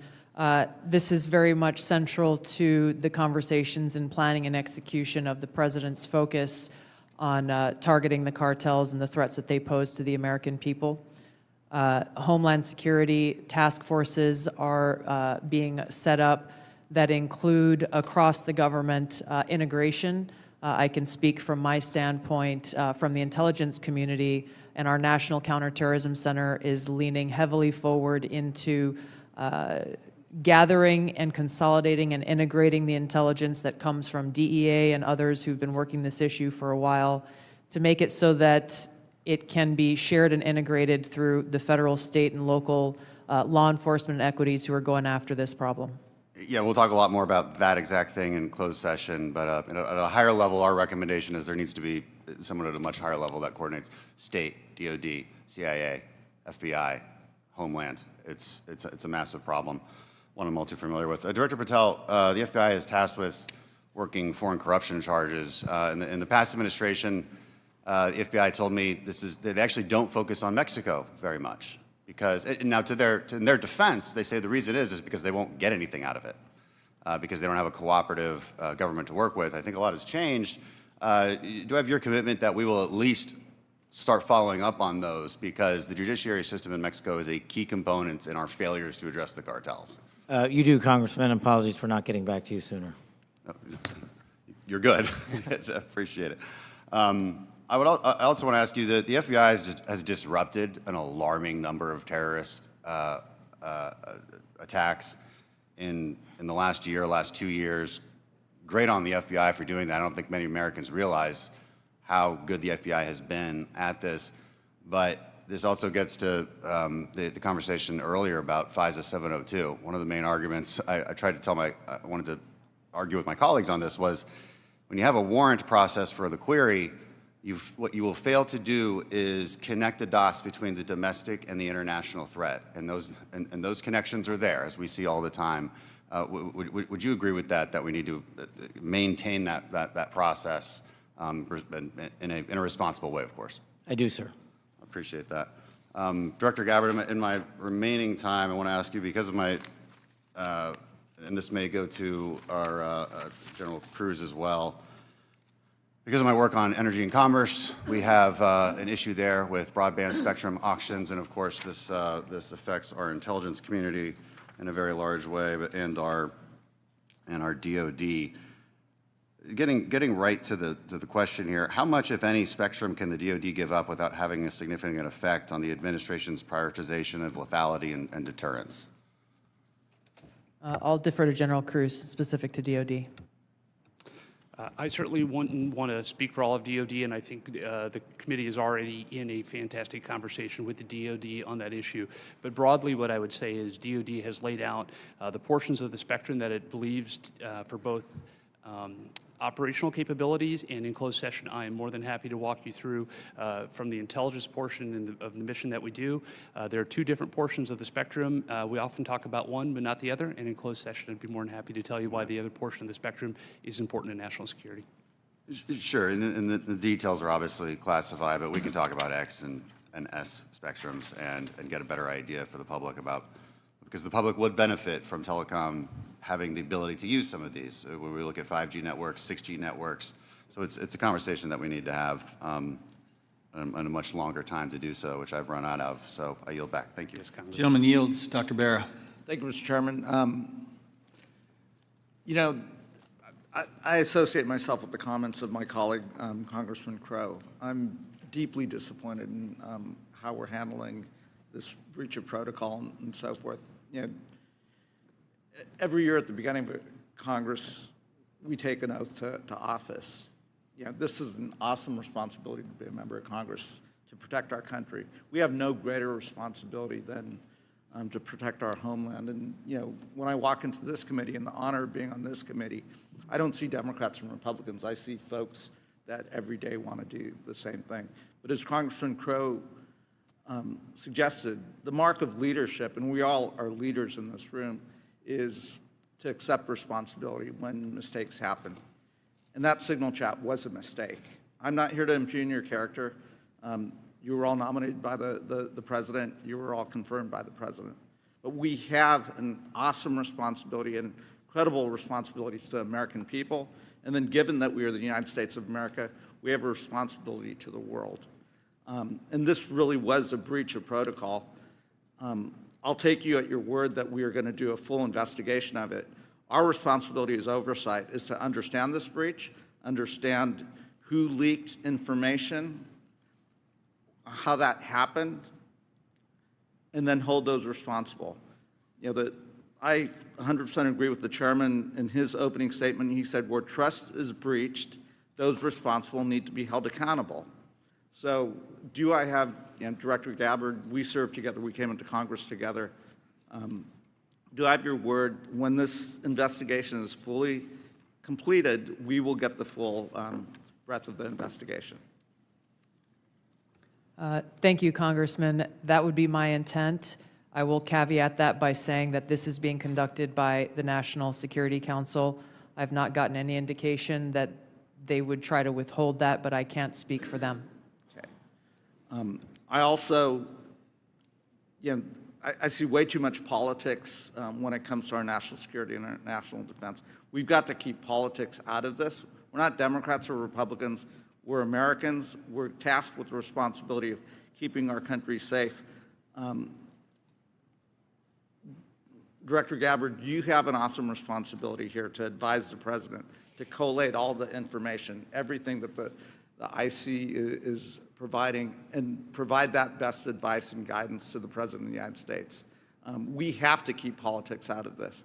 Even if the President disagrees with this, if it goes against his personal wishes, if he's considering an order that potentially is unconstitutional or illegal or compromises our security, I want your word that you will always provide and give that honest advice to the President, even if it will make him angry.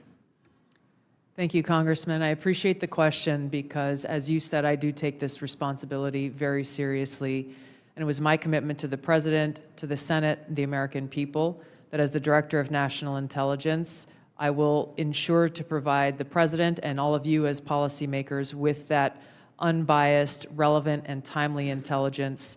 And to your specific question, the answer is yes. I will inform the President of that accurate, timely, unbiased intelligence reporting, whether it is something that agrees with an assumption or a view or an objective or not. That's my responsibility to him and to the American people. Great. I would just offer advice. In your role, what you do on your personal devices versus your official devices, you're speaking to the public, and I would just offer, as I conduct myself, what I say personally is always going to be considered Congressman Vera saying it.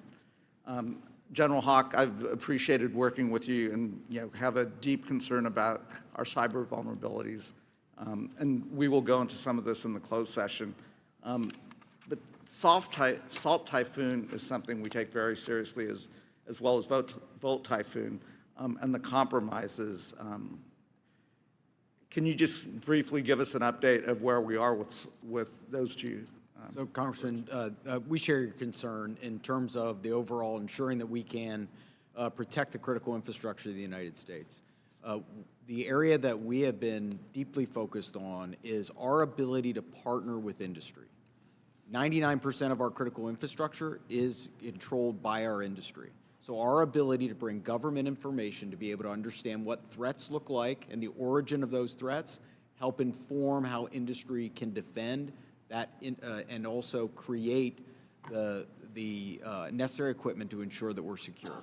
That partnership continues to grow, and that's really one of our key priorities. And I'll be able to go in closed session into more detail about the specific actions we've done together as an interagency with our industry teammates. Right, thank you. I yield back. Gentleman yields. Gentleman from Pennsylvania, General Perry. Thank you, Mr. Chairman. Thank you, ladies and gentlemen, for your attendance and your service to national security for our country. I'm going to start with Director Patel and then go to Director Gabbard. I'm concerned, like many Americans, about the wide-scale purchase of land, real estate, et cetera, by the Chinese Communist Party or those sanctioned by the party in America, especially those lands proximate to sensitive military sites or sensitive national security sites. Director Patel, I think we can all understand that that could lead to the ease of nefarious activities of numerous sorts. What do you think should be our posture or our policy from a national security standpoint regarding the purchases of these land and the ownership, occupation, utilization, et cetera, by the Communist Party sanctioned use? Well, Congressman, I appreciate the question, and I'm not going to shape foreign or national policy, but from the FBI perspective, if we had federal statutes to enact criminal allegations and pursue those relating to these matters, we would do so. I agree with you that having CCP actors purchasing large swaths of land next to military installations is a national security issue, a major one, and I would highlight to the American public, we're not allowed to buy farmland in mainland China or in Russia. So I don't know why we let that happen here, but that's a personal matter for me. If I were given more legislation on it, I would love to act on it. Thank you. Director Gabbard, I'm going to look at, keeping with the same theme, crypto mining by the sanction. Well, you can't crypto mine in China, right? It's outlawed in China. However, of course, we're supportive of crypto, I am, in the United States of America, but China's mining in America where they can't mine in China. And in particular, I'm thinking about one site where the mining was occurring close to intercontinental ballistic missiles, and CFIUS was tipped off by Microsoft. And of course, there are actions ongoing. Should the Chinese Communist Party, sanctioned individuals or interests be allowed to crypto mine near sensitive military or national security sites in the United States of America? And if not, what should we be doing about it? Thank you for your question, Congressman. I'm not fully aware and up to date on the specific example that you've mentioned, and I'll go and look into that and get back to you further. Right. Absolutely. Look forward to having the conversation with you. Broadly, this is obviously a concern, that any of these activities occurring near or around any of our military sites creates that potential national security risk and the potential for foreign intelligence collection. I'm hoping it's a priority for everybody on the dais there. It is a priority, I think, for the American people, certainly for me. I want to move on in the time remaining with a related topic, which is the hundreds of incidents by predominantly Chinese students, oftentimes called gate crashers. So this includes the two gentlemen in uniform on the dais. I'm going to kind of point to three events that happened just last year. One in Grayling, Michigan. 5 Chinese students are charged for lying and concealing evidence. One in the University of Minnesota, where a drone flew over Newport News and took pictures of classified information regarding ships and classified systems. And then one at the University of Florida regarding the illicit acquisition and shipment of toxins, biomedical drugs, and research supplies to China. In these cases, or most of these cases, we encounter these people, and then we release these people. As a matter of fact, in the case of Florida, apparently she found out that criminal charges were being prepared, and she dropped out of school, and her whereabouts remain unknown at this point. What should be our posture? Because we're trying to follow up after the fact. We're encountering these people, whether they're gate crashers or whether we catch them conducting this illicit activity. We try and prosecute. That takes a lot of man hours, as you know, Director Patel. Is this the best policy, or is there something better that we can do? I mean, the Immigration Nationality Act of 1952 gives the Secretary of State the authority to revoke visas. But should these people be allowed to come to this country in the first place is the question, and what should our posture be? Anybody? In terms of the visa issue, I know that the administration is working on a policy, but to directly answer your question, anybody who utilizes the student visa program to come to this country to conduct criminal activity should never be allowed in this country. And anyone that's doing it here in the United States of America from an FBI standpoint will be vigorously investigated, and will use the expulsion or criminal process on them. I yield, Mr. Chairman. Gentleman yields. Ms. Plaskett. Thank you very much, Mr. Chairman, and good morning to the witnesses. First let me say that we do have to, in this committee, try as much as possible to remain nonpartisan as opposed to bipartisan. I can recall being that way when I was counsel on the House Ethics Committee, and it's a hard position to take. But I'm really struck by the fact that in December of 2023, many people made Secretary Lloyd Austin go through the stages of the cross in self-flagellation and mea culpas for not informing the president that he was having a surgery. And now how we're treating Secretary Hedgepeth as if he is untouchable. Mike Waltz, when he was a member of Congress, went in the Committee on Armed Services to talk about and slammed Austin for holding himself to a different standard than the American people. And yet we are not doing this across the board. And that's disappointing, at the very least, very disappointing. Director Gabbard, thank you for your testimony. And one of the things that I believe I heard you say was that when there was a discussion by DOJ as to the cuts to foreign aid, that there had not been a request for an intelligence and national security or an intelligence assessment of the impact of those cuts. Was that your testimony a little earlier? Congresswoman, I have not seen any kind of actual official assessment, either within the intelligence community or outside of it, on what the effects of those cuts to USAID programs has been. But it was not requested by DOJ of you or of any of the areas in which you have oversight over? I'm not aware of any requests. Okay, great. Thank you. I know that there has been some open source reporting on what the effect of those cuts are. I mean, when we think about several examples, Kenya, our strongest regional ally in the Horn of Africa, and a key partner with us in the fight against terrorist group Al-Shabaab. And, according to the Washington Post, that's not definitive, and we can talk about this in closed session. Some Kenyan journalists are now being trained by Beijing, mirroring the U.S. programs that have been cut by the administration. Director Gabbard, is letting China train Kenyan journalists going to make Kenya more or less receptive to American requests of the Kenyan government, do you believe? As you said, Congresswoman, our relationship with Kenya has been very longstanding.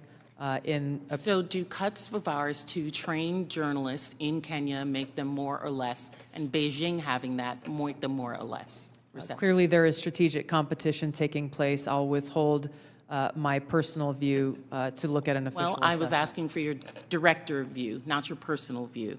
And then, additionally, we have ended Voice of America, which provided accurate, unbiased news, in our opinion. Meanwhile, St. Petersburg University has announced that it's opened 11 Russian language centers across Africa that pay special attention to the promotion of traditional Russian spiritual and moral values. Director Gabbard, is Russia a friend or a foe? Are they our friend or our adversary? They are an adversary. Thank you. I believe that this reckless cuts make terrorism and our influence in Africa, which is on the front lines of terrorism, a real threat to us, and we need to be careful of it. Director Patel, one of the benefits of being here kind of in the middle is I get to hear other people's testimony and the questions that are asked. I know that Mr. Carson asked you questions specifically about the counterterrorism division. And we know that there has been some open source reporting that says that individuals within that division have been removed or been moved, not necessarily fired, but moved. Do you know if that is correct? I don't have any personal information on that, but people within the CTD component, which is a large component of the FBI, move all the time. And have they been moved?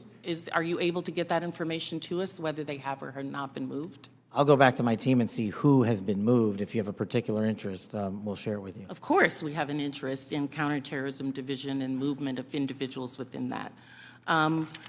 Because one of the other things I'm concerned about is you have stated, I believe in other areas, that the disbandment of certain sections of the FBI related to intel and breaking up components. Can you explain to us how you intend to do that or what you would like to do and why? My intention is to reprioritize counterintelligence authorities and cyber capabilities to focus on violent crime and national security, and that's what I'm doing. The gentlewoman's time has expired. Thank you. The gentlewoman from Missouri, Madam Ambassador, Ms. Wagner. I thank you, Mr. Chairman, and I thank all of you for being here and for your continued service to our country. Director Ratcliffe, you have repeatedly stated that China is our top national security threat, and I agree. What was the biggest gap in intelligence collection toward China during the previous administration?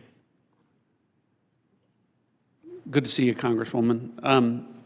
I think our collection against China as a hard target in the prior administration was lacking in several areas. I would say primarily in human collection and also with regard to the processing of open source information relating to China. I think part of that relates, Congresswoman, to the policies of the prior administration about treating China as a pacing competitor, I think was the word, as opposed to an adversary. So one of the things in my focus as CIA director, which carried over from my time as DNI, in seeing all of our intelligence, seeing that China is our greatest geopolitical threat, and focusing the CIA specifically more directly in all areas of our collection on China as a hard target. Well, and I'm grateful to hear you say the words open source. So as I hope that all of you may be aware, I am honored to be the chair of the new Open Source Intelligence Subcommittee for HPSI. It is the first time this committee has focused specifically on an intelligence discipline, I'll say. We established this subcommittee because private companies, researchers, and most importantly, foreign adversaries, as we speak, are taking full advantage of the explosion of commercially available information. HPSI has taken a stance that OSINT, open source intelligence, should mature as a primary discipline on its own accord. Director Ratcliffe, your agency kind of produces the lion's share, I'd say, of OSINT. Do you agree, sir, that open source intelligence should mature to be a primary discipline? Absolutely agree. So as you know well, Congresswoman, the CIA is the functional manager for OSINT, just as we are the functional manager for HUMANT across the IC. And OSINT, open source intelligence, reaches, frankly, policymakers as the most cited material in the President's daily brief as part of a long list of tailored production that we do. By a large percentage. But also, as you know, and as you've pointed out, Congressman, until recently, one of the greatest weaknesses with regard to OSINT was that the collection was so large that it was daunting for use by mission partners across the IC. So the CIA's open source enterprise pioneered the use of AI to triage that collection as it comes in. And what that allows us to do is to summarize collection from over 225 languages into English and to put that in the hands of policymakers, again, showing that the CIA is focused on using technology to tackle some of the challenges to intelligence collection. There is so much innovation in technology in this, and the investments being made across the IC to purchase data, but it appears to be in silos, to be perfectly honest, and lacking maybe an integrated approach. I believe that that is because there, frankly, is no clear lead for OSINT in the IC. And as part of my oversight responsibilities, I plan to review the various ways in which the intelligence community buys commercially available information to determine if there is a more efficient, cost-effective approach, especially when it comes to the taxpayer's expense. Director Gabbard and then Director Ratcliffe, can you, and in my brief time, quickly share your thoughts on which agency should be the primary organization to manage OSINT and why? Thank you, Congressman, and thank you for your leadership in this area. I look forward to following up with you in detail, but the Office of Director of National Intelligence is tackling exactly the problem that you've identified, that we have multiple elements across the intelligence community, essentially wasting taxpayer dollars by contracting separately to get after the same collection of OSINT and commercially available intelligence. So this is something we're actively working on and look forward to working with you. And do you agree with Director Ratcliffe that this should be a key discipline? Yes, I do. Thank you. My time's expired, Mr. Chairman. I yield back. The gentleman yields. Mr. Gomez. Thank you, Mr. Chairman. So I want to make a few things clear before we move on to other questions regarding the Signal chat. Director Gabbard, yesterday before the Senate Intelligence Committee, specifically when answering Senator Kelly, you repeatedly said you did not recall any discussion in the Houthi PC small group discussing operational details, strike targets, the type of vehicles and military units involved, or the timing and order of strikes. Do you stand by your testimony from yesterday that you do not recall any of the discussions regarding this type of classified information? Yes or no? My response in the Senate yesterday, yes, I stand by that response. Obviously, the release of the screenshots that came from that chat group today were a refresher on what happened. As I said earlier, I was not involved with that portion of the chat, so it did not come to my recollection yesterday. Thank you.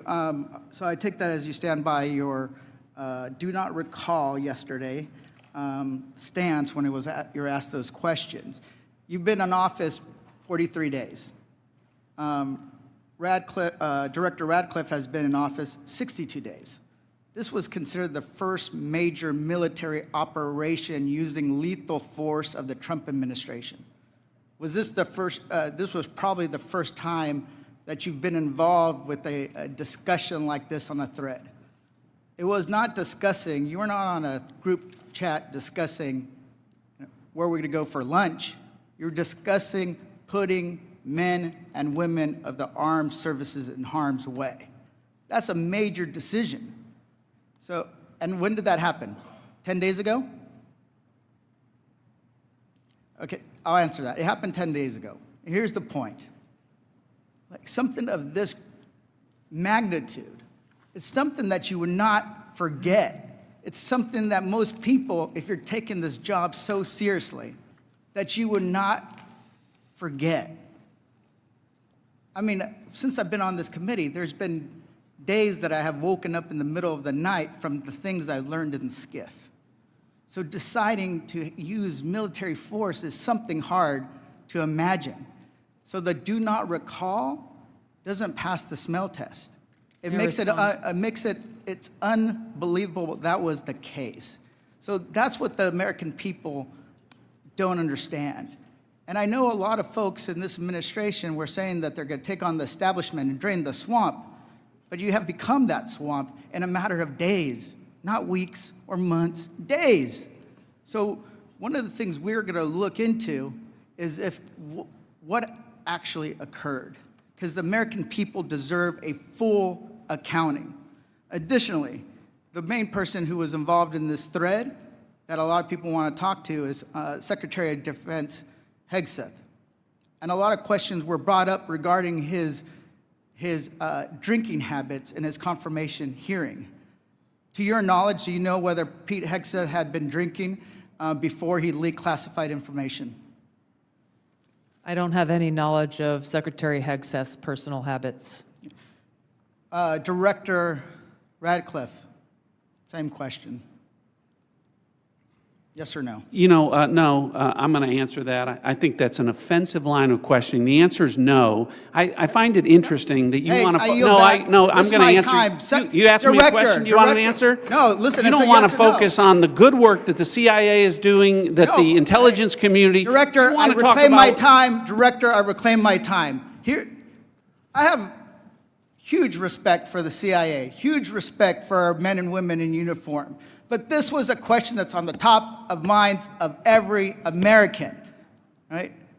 He stood in front of a podium in Europe holding a drink.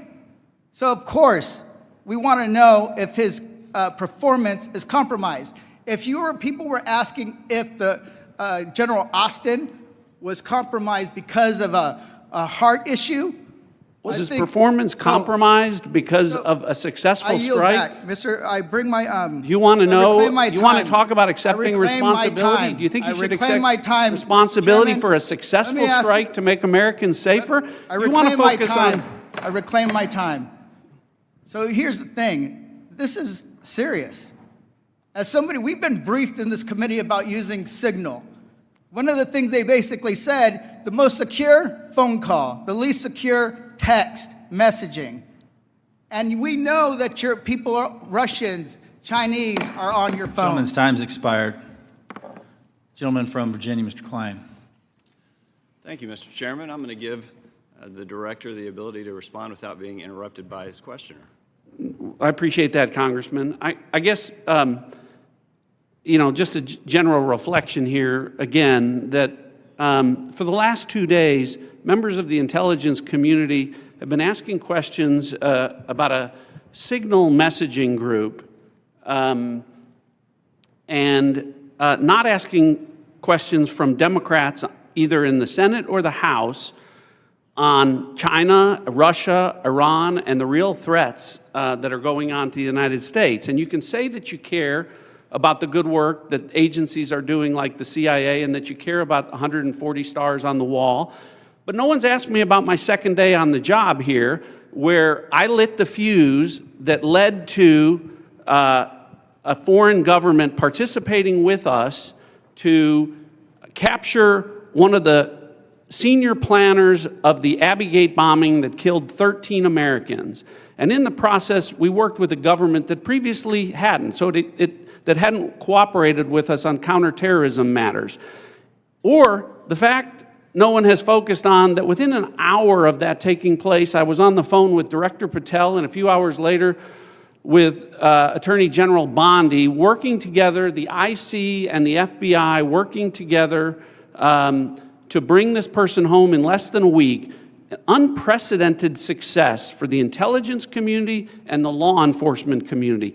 Exactly representative of the kind of work that we should be doing and the kind of work that an oversight committee should be asking about. But instead, we're getting questions about whether or not someone has drinking habits.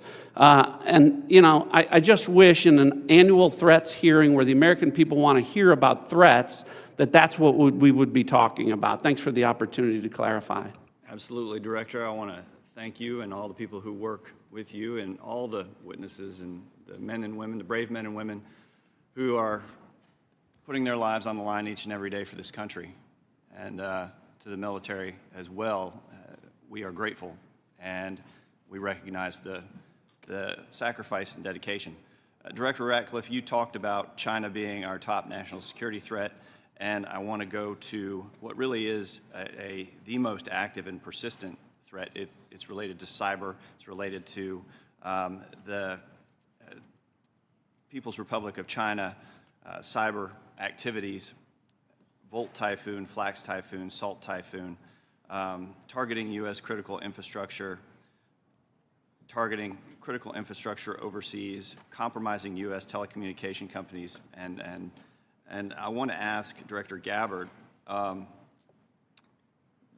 there are also regular compromises of government networks in the defense intelligence base. The Chinese are acting with impunity and targeting the United States. Clearly, the last administration had no effective deterrent strategy. Considering a whole-of-government approach to leverage legal export control, trade, and other levers, is there more that the U.S. can be doing to deter China's cyber aggression? Thank you, Congressman, for your question. In short, the answer is yes. Much of that relies on our intergovernmental planning and operations, but also very closely integrating with our private sector partners. This is essential for us to be able to harden our own cyber infrastructure, our own critical infrastructure, and to look at what our capabilities, both defensive and offensive, are and how those should be used. If I may, Congressman, I'd just like to address Congressman Gomez's maligning of my reputation and not giving me the opportunity even to respond to his accusations. What occurred in that signal chat was an update to national security cabinet members that was also issued around the same time as updates to our foreign partners and allies in the region. There were no sources, methods, locations, or names of targets that were included in that chat. The decision to conduct this operation had been made long before that conversation took place. I do take my responsibility very seriously and played an integral role in providing the intelligence community's assessments that led to the ultimate decision by the President to conduct an operation, which, by the way, was very successful and continues to be very successful. I was traveling at the time, and I was not playing a very specific role, as these chats reflect, in much of the conversation that took place there. Secretary Hegseth, in my experience, has continued to operate in the way that President Trump's confidence in him inspires, which is in the best interests of the American people and our war fighters and ensuring our national security. I think it's wrong to impugn him, especially at a point where he is not here to defend his own honor. Thank you, Congressman. I agree with your assessment and support for the Secretary, and I yield back. Gentleman yields. Ms. Houlihan. Thank you for the time, and I struggle, and if you look at my notes, I've changed my mind about 1,000,000 times what I'd like to talk about. I'd like to first start with Director Ratcliffe. I find it offensive for you to accuse me as a Democrat of not caring about national threats. I very much wanted to talk about those, in fact, had prepared questions in advance of this hearing about those threats, specifically about biosecurity and bioterrorism, but I don't have time to ask those questions because the threat is in the House. The threat is across the dais, and I need to ask these questions. It's my job to ask these questions of you. Because when I served in the military, and I served in classified environments, had this happened to me, I would have walked my resignation in immediately.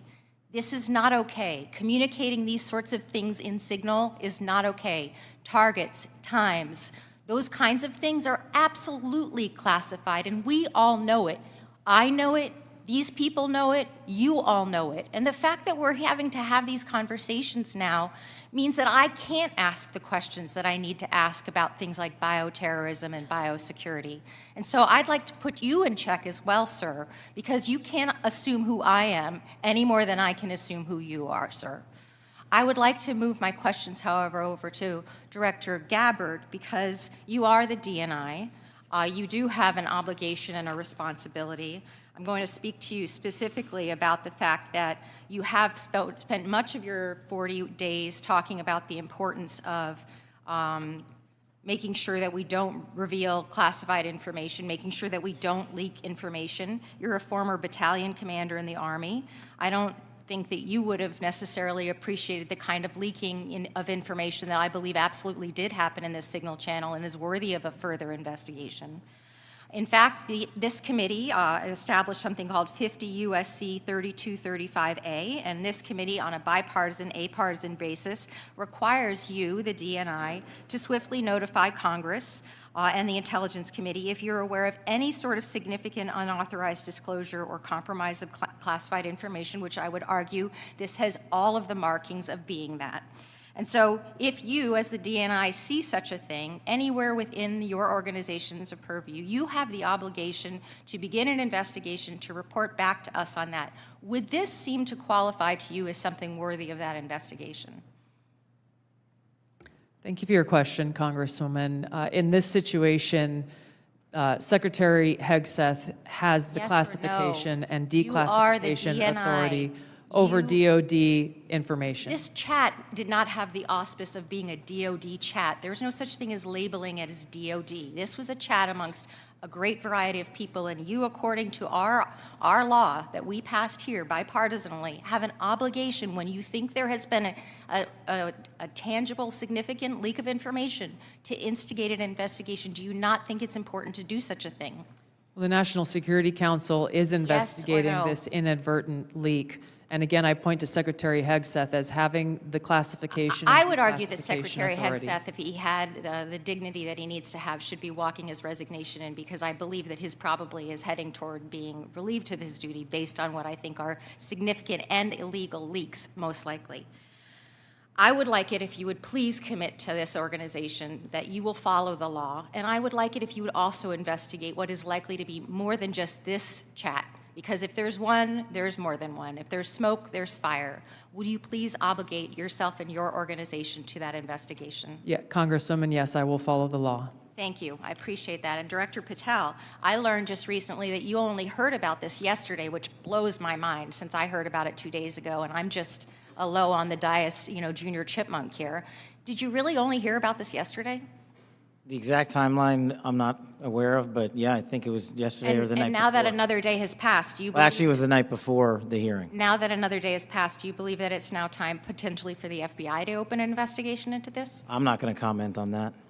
Because you're the director of the FBI, you don't believe it's appropriate to comment on that? Because there's a process in place, there's an ongoing litigation, and the National Security Council is reviewing this matter. And I'm not going to discuss any open or closed That investigations. ongoing investigation, literally, the lawsuit happened today or yesterday afternoon, and the idea that you don't have an opinion on this at this point is frustrating to me. No, it's not. My I'm not final going to question, prejudge any reclaiming my matters, time, my and the men final and women of the question, FBI reclaiming my will time, reclaiming call my the time, balls and strikes. Reclaiming my time, not sir. you. Sir, Mr. Chairman, I'd like to have... Gentlewoman's recognized. You have Thank 4 you. seconds remaining. No, I have more than You have that. 2 because seconds Mr. remaining. Patel would not acknowledge Gentlewoman's me. time has expired. Mr. Stubbe. Thank you, Mr. Chairman. Director Gabbard, were there any sources described in the signal chat? No, Congressman. Were there any methods described in the signal chat? No. Were there any locations? No. Therefore, due to the fact that there were no sources, no methods, nor locations described in the signal chat, it does not make the discussion classified. Is that correct? That is up to the Secretary of Defense determination. The Democrats are obviously making the assertions that what was in the signal chat was classified and claiming that Secretary Hegseth put this war plan out to the world, which he clearly did not. Were there any names in the signal chat? No. Any targets? No. Any locations? No. Was there a unit name or location of that unit? There was not. Were there any routes described in the signal chat? No. Wouldn't an operational plan contain that type of information? Every operational plan I've ever seen has contained that information. Thank you. Shifting to the real threats to America, the southern border. Due to the previous administration's open border policies, they allowed over 10 million illegals into our country, and during that time, there was 1,511 terrorist-related encounters at land border ports of entry, according to CBP. As someone who fought in the war on terror, I find this deeply offensive, that the previous administration would sacrifice the security and safety of the American people in the manner in which they allowed terrorists, criminals, and rapists into our country. In your testimony, you state, and I quote, "Based on the latest reporting available for a year-long period ending October 2024, cartels were largely responsible for the deaths of more than 54,000 U.S. citizens from synthetic opioids. A lot of those citizens are from my home state of Florida. Cartels, narco-terrorists, and other violent transnational criminal organizations have violated the territorial integrity and sovereignty of the United States and have also fueled human trafficking and the opioid epidemic that many of my fellow Floridians have witnessed for far too long. I applaud President Trump and his swift decision to designate the narco-terrorists and Mexican cartels as foreign terrorist organizations, and I want to thank each of you for making this a priority to fight against Mexican cartels, traffickers, narco-terrorists that have been responsible for killing hundreds of thousands of Americans. For every narco-terrorist and cartel member violating our sovereignty, poisoning the American people with fentanyl and other illicit opioids, know this: your days are numbered, and know that the full force of the U.S. government will soon address your atrocities once and for all. Director Patel, it's no secret that there is a growing presence of Mexican cartels operating fentanyl synthesis labs just over our border. Just last year, the CBP estimates that more than 21,000 pounds of fentanyl was seized at our borders. That is enough to kill more than twice the population of the world, of our country. What actions are you taking to strengthen the FBI's fight against illicit fentanyl within our borders? Thank you, Congressman. It's good to see you. We have made it a priority at the FBI because fentanyl and illegal narcotics kill an American citizen every 7 minutes. That is a national security crisis, not just at the southern border, but at the northern border. And the Mexican cartels, along with their illicit partners in the CCP and other adversarial countries that are doing harm, are not just taking the fight down south, but they're bringing it up north. So we need to be more vigilant as to what's coming in through our northern border as well. Known and suspected terrorists are flowing in through our northern border more than they are our southern border, I would say, because of the successes we've had in closing the southern border. But when it comes to specifically to fentanyl, we are making, to date, since January 20th, 383 kilograms of seizures of illegal fentanyl, which is enough to kill 29 million Americans. And other than enhancing border security measures, what would be the most worthwhile action the United States could take to eliminate the cartels and stop the flow of illicit fentanyl? I got one answer for you. They're making the precursors in mainland China, and we don't have the authorities to go after that fight there, and we need to take it head on, because without the chemicals and precursors, there is no fentanyl, and they are moving that material around the world and into the United States too freely. Director Gabbard, I'd like to reemphasize the threat that our adversaries are exploiting via fentanyl and other illicit drugs that are entering our country through the border and poisoning millions of Americans nationwide. It's essential that all components of our national security apparatus are united in their efforts to protect the American people and our communities from such harm. Is there any reason to believe that the Mexican government isn't doing enough to finally eradicate the cartels and other transnational criminal organizations operating just over the border? Congressman, I can only speak from my vantage point. As was stated previously by Director Ratcliffe, we have already been introduced to and begun collaborating with our counterparts in the Mexican government. Could there be more done? I would say absolutely yes. I know that the Trump administration across his cabinet are looking at opportunities to be able to do that. And Director Patel just hit on this with CCP and precursors, but to what extent have we seen other malicious actors worldwide partner with the cartels to infiltrate and target the United States? Related to the production of fentanyl. Yes, ma'am. India is one of those countries that is providing some of those precursor materials as well as equipment. Thank you for being here today. My time's expired. Gentleman yields. Mr. Quigley. Thank you, Mr. Chairman. And I know it's all us who are worried about this only, but apparently the Senate Armed Services Committee Chair and Ranking Member requested Inspector General report on this chat. So I'll tell you why more people are worried about this than you might think, and that's Director Gabbard, your position was created post 9/11 because of the horrible intel failure that took place there, where we weren't sharing information. It wasn't adequately shared within the community and between our allies. We have to believe that our allies look at this as a colossal mistake and will at least hesitate to a certain extent, wanting to share sensitive information with us that keeps us safe because they're worried about their sources and methods as well. Wouldn't you be at least somewhat concerned that our allies would look at this and say, that wasn't the perfect way to communicate? Congressman, thank you for the question. If that information that was put out in the chat by the Secretary of Defense had included specific sources and methods and targets and names, then the answer would be yes, but that was not the case. Let me stop you there because there's such a limited time. Generals, look, you're here because you got tough spots, so I have to put you on the spots. You're passing information like this just within your agency, and you know that it's going to include, we are go for mission launch, Houthis, sea lanes, the information about the weapon systems. That gets to the Houthi military commanders. Doesn't it make you think they're at least going to say duck? Thank you for the opportunity to weigh in on the issue. Yes, if we were collecting this on our adversaries and we're able to get this information as was asked of General Hawk earlier, we would consider that classified, but it's classified under the collection piece. The data that we're talking about here is the operational data, not the intelligence data. Respectfully, sir, just because we have limited time. Secretaries. The Houthis military leader's going to duck when he hears this, or he's going to take some action, or he's going to try to shoot our planes down, right? If he has actionable intelligence, he will certainly use it. I'm talking about this intelligence. You don't think he can figure out? Houthis is mentioned a couple times, sea lanes. They show the weapon system. At least it's a credible warning to him. I would offer the Houthis' defensive position has been constant since the 15th of March. All right. General, I'll just take a whack at it. You're the Houthis' military leader. You get this information passed on to you, it doesn't make you at least take warning? I would, Congressman, I think from the Houthis' perspective, they do have air defense equipment, and they would be able to detect aircraft when they're entered into the Red Sea, and certainly when we have our intelligence aircraft operating over top of their country. They'd be able to detect that activity. But being forewarned is extraordinarily important. I'll take another stab at it. If just language like this, in a different context, okay? But just within your department, sir, your people are passing this information.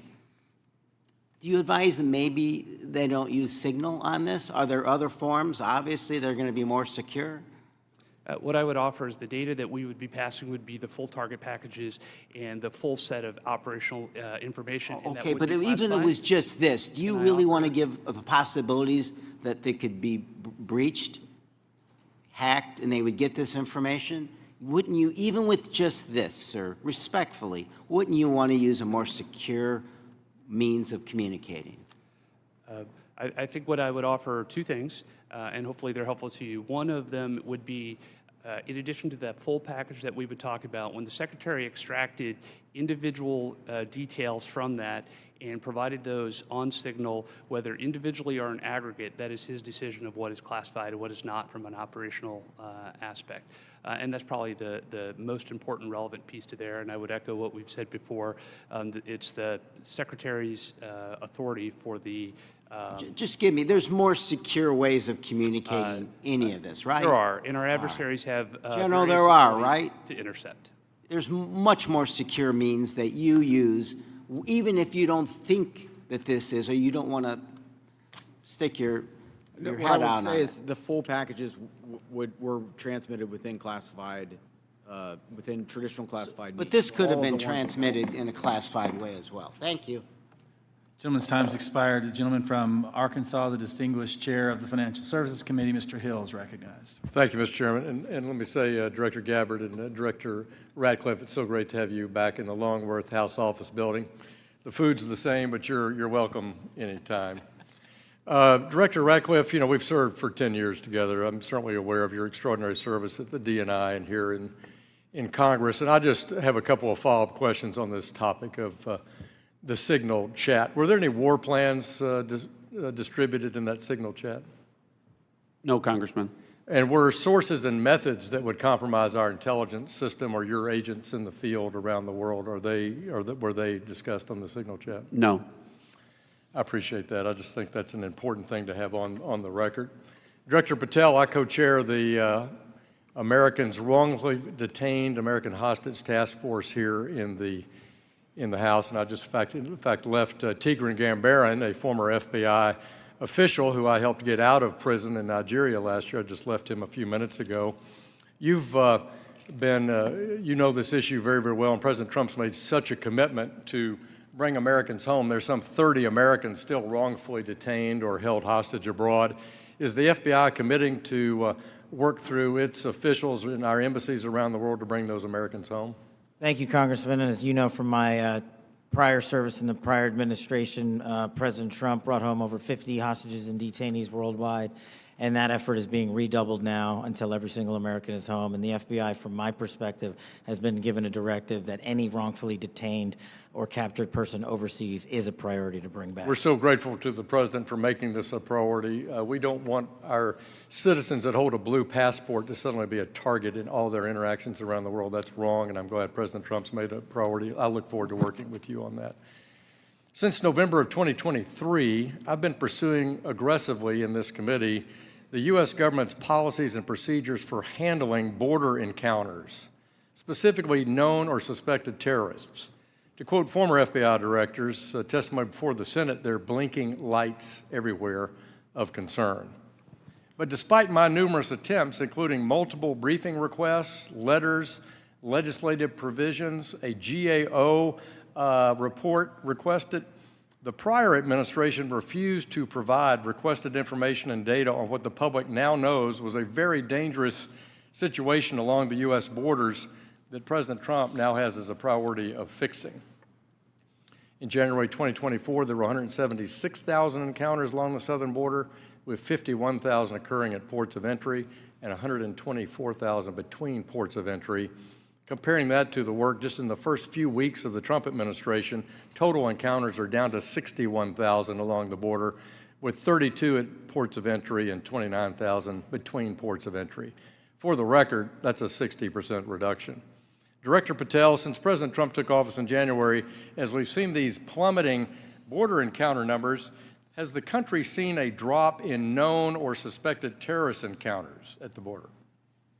Thank you, Congressman. It's one of the issues I really wanted to address today. And I think the country deserves to know that known or suspected terrorists, KSTs, are coming in with much less frequency at the southern border. In fact, if my information is correct, 2 since January 20th. And they are coming in with much greater frequency in the northern border, and since January 20th, that number is 34.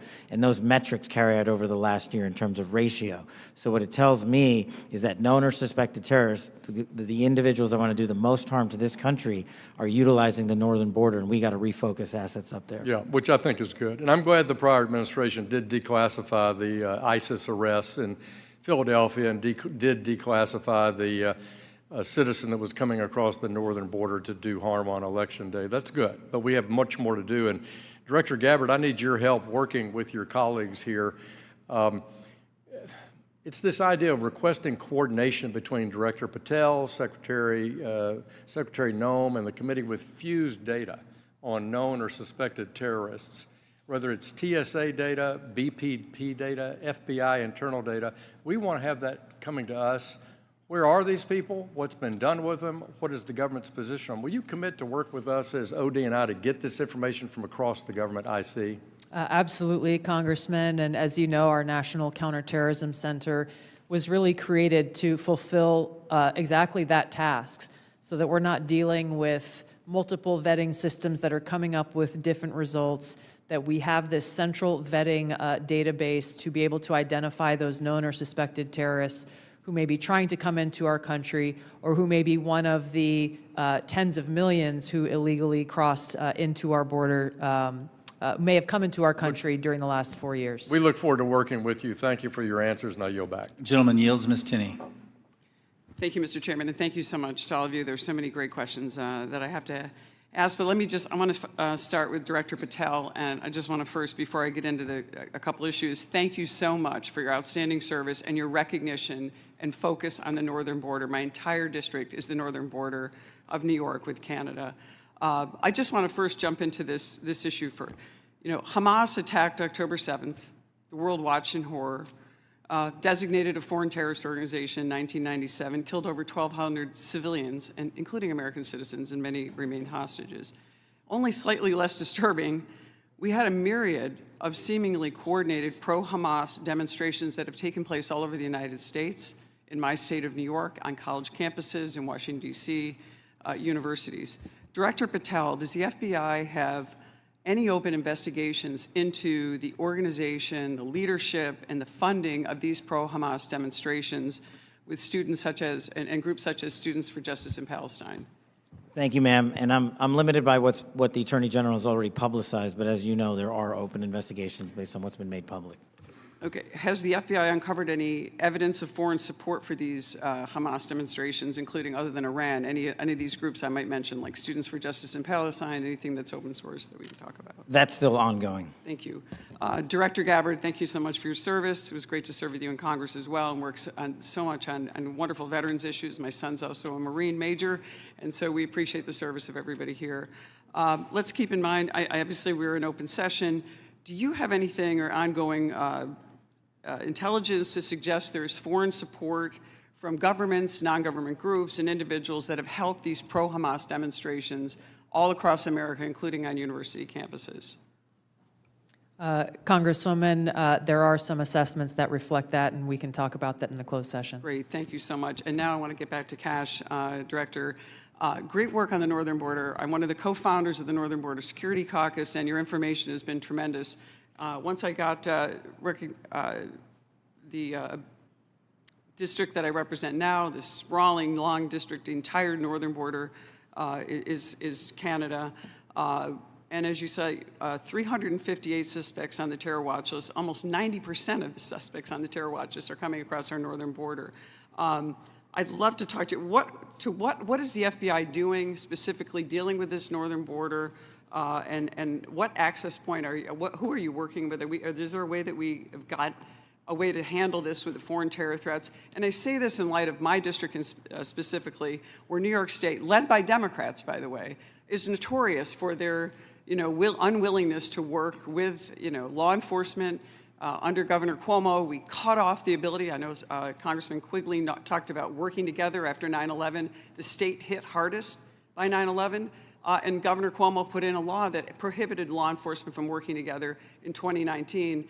What are we doing so we can work with New York, the government and others, to make sure that this doesn't happen across our New York northern border? Well, one, and this is out of my lane, but what we need to be doing is working with the Canadian government because they sit on top of our northern border.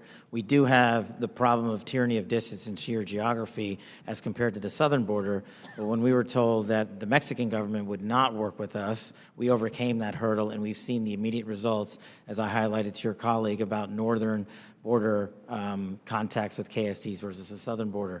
The other thing we can be doing is working across every northern border state who has a geographic border with Canada and their local and state affiliates, which we are doing at the FBI, but it is such a vast enterprise that we would need a huge increase in resources to cover down on that the way we do in Mexico.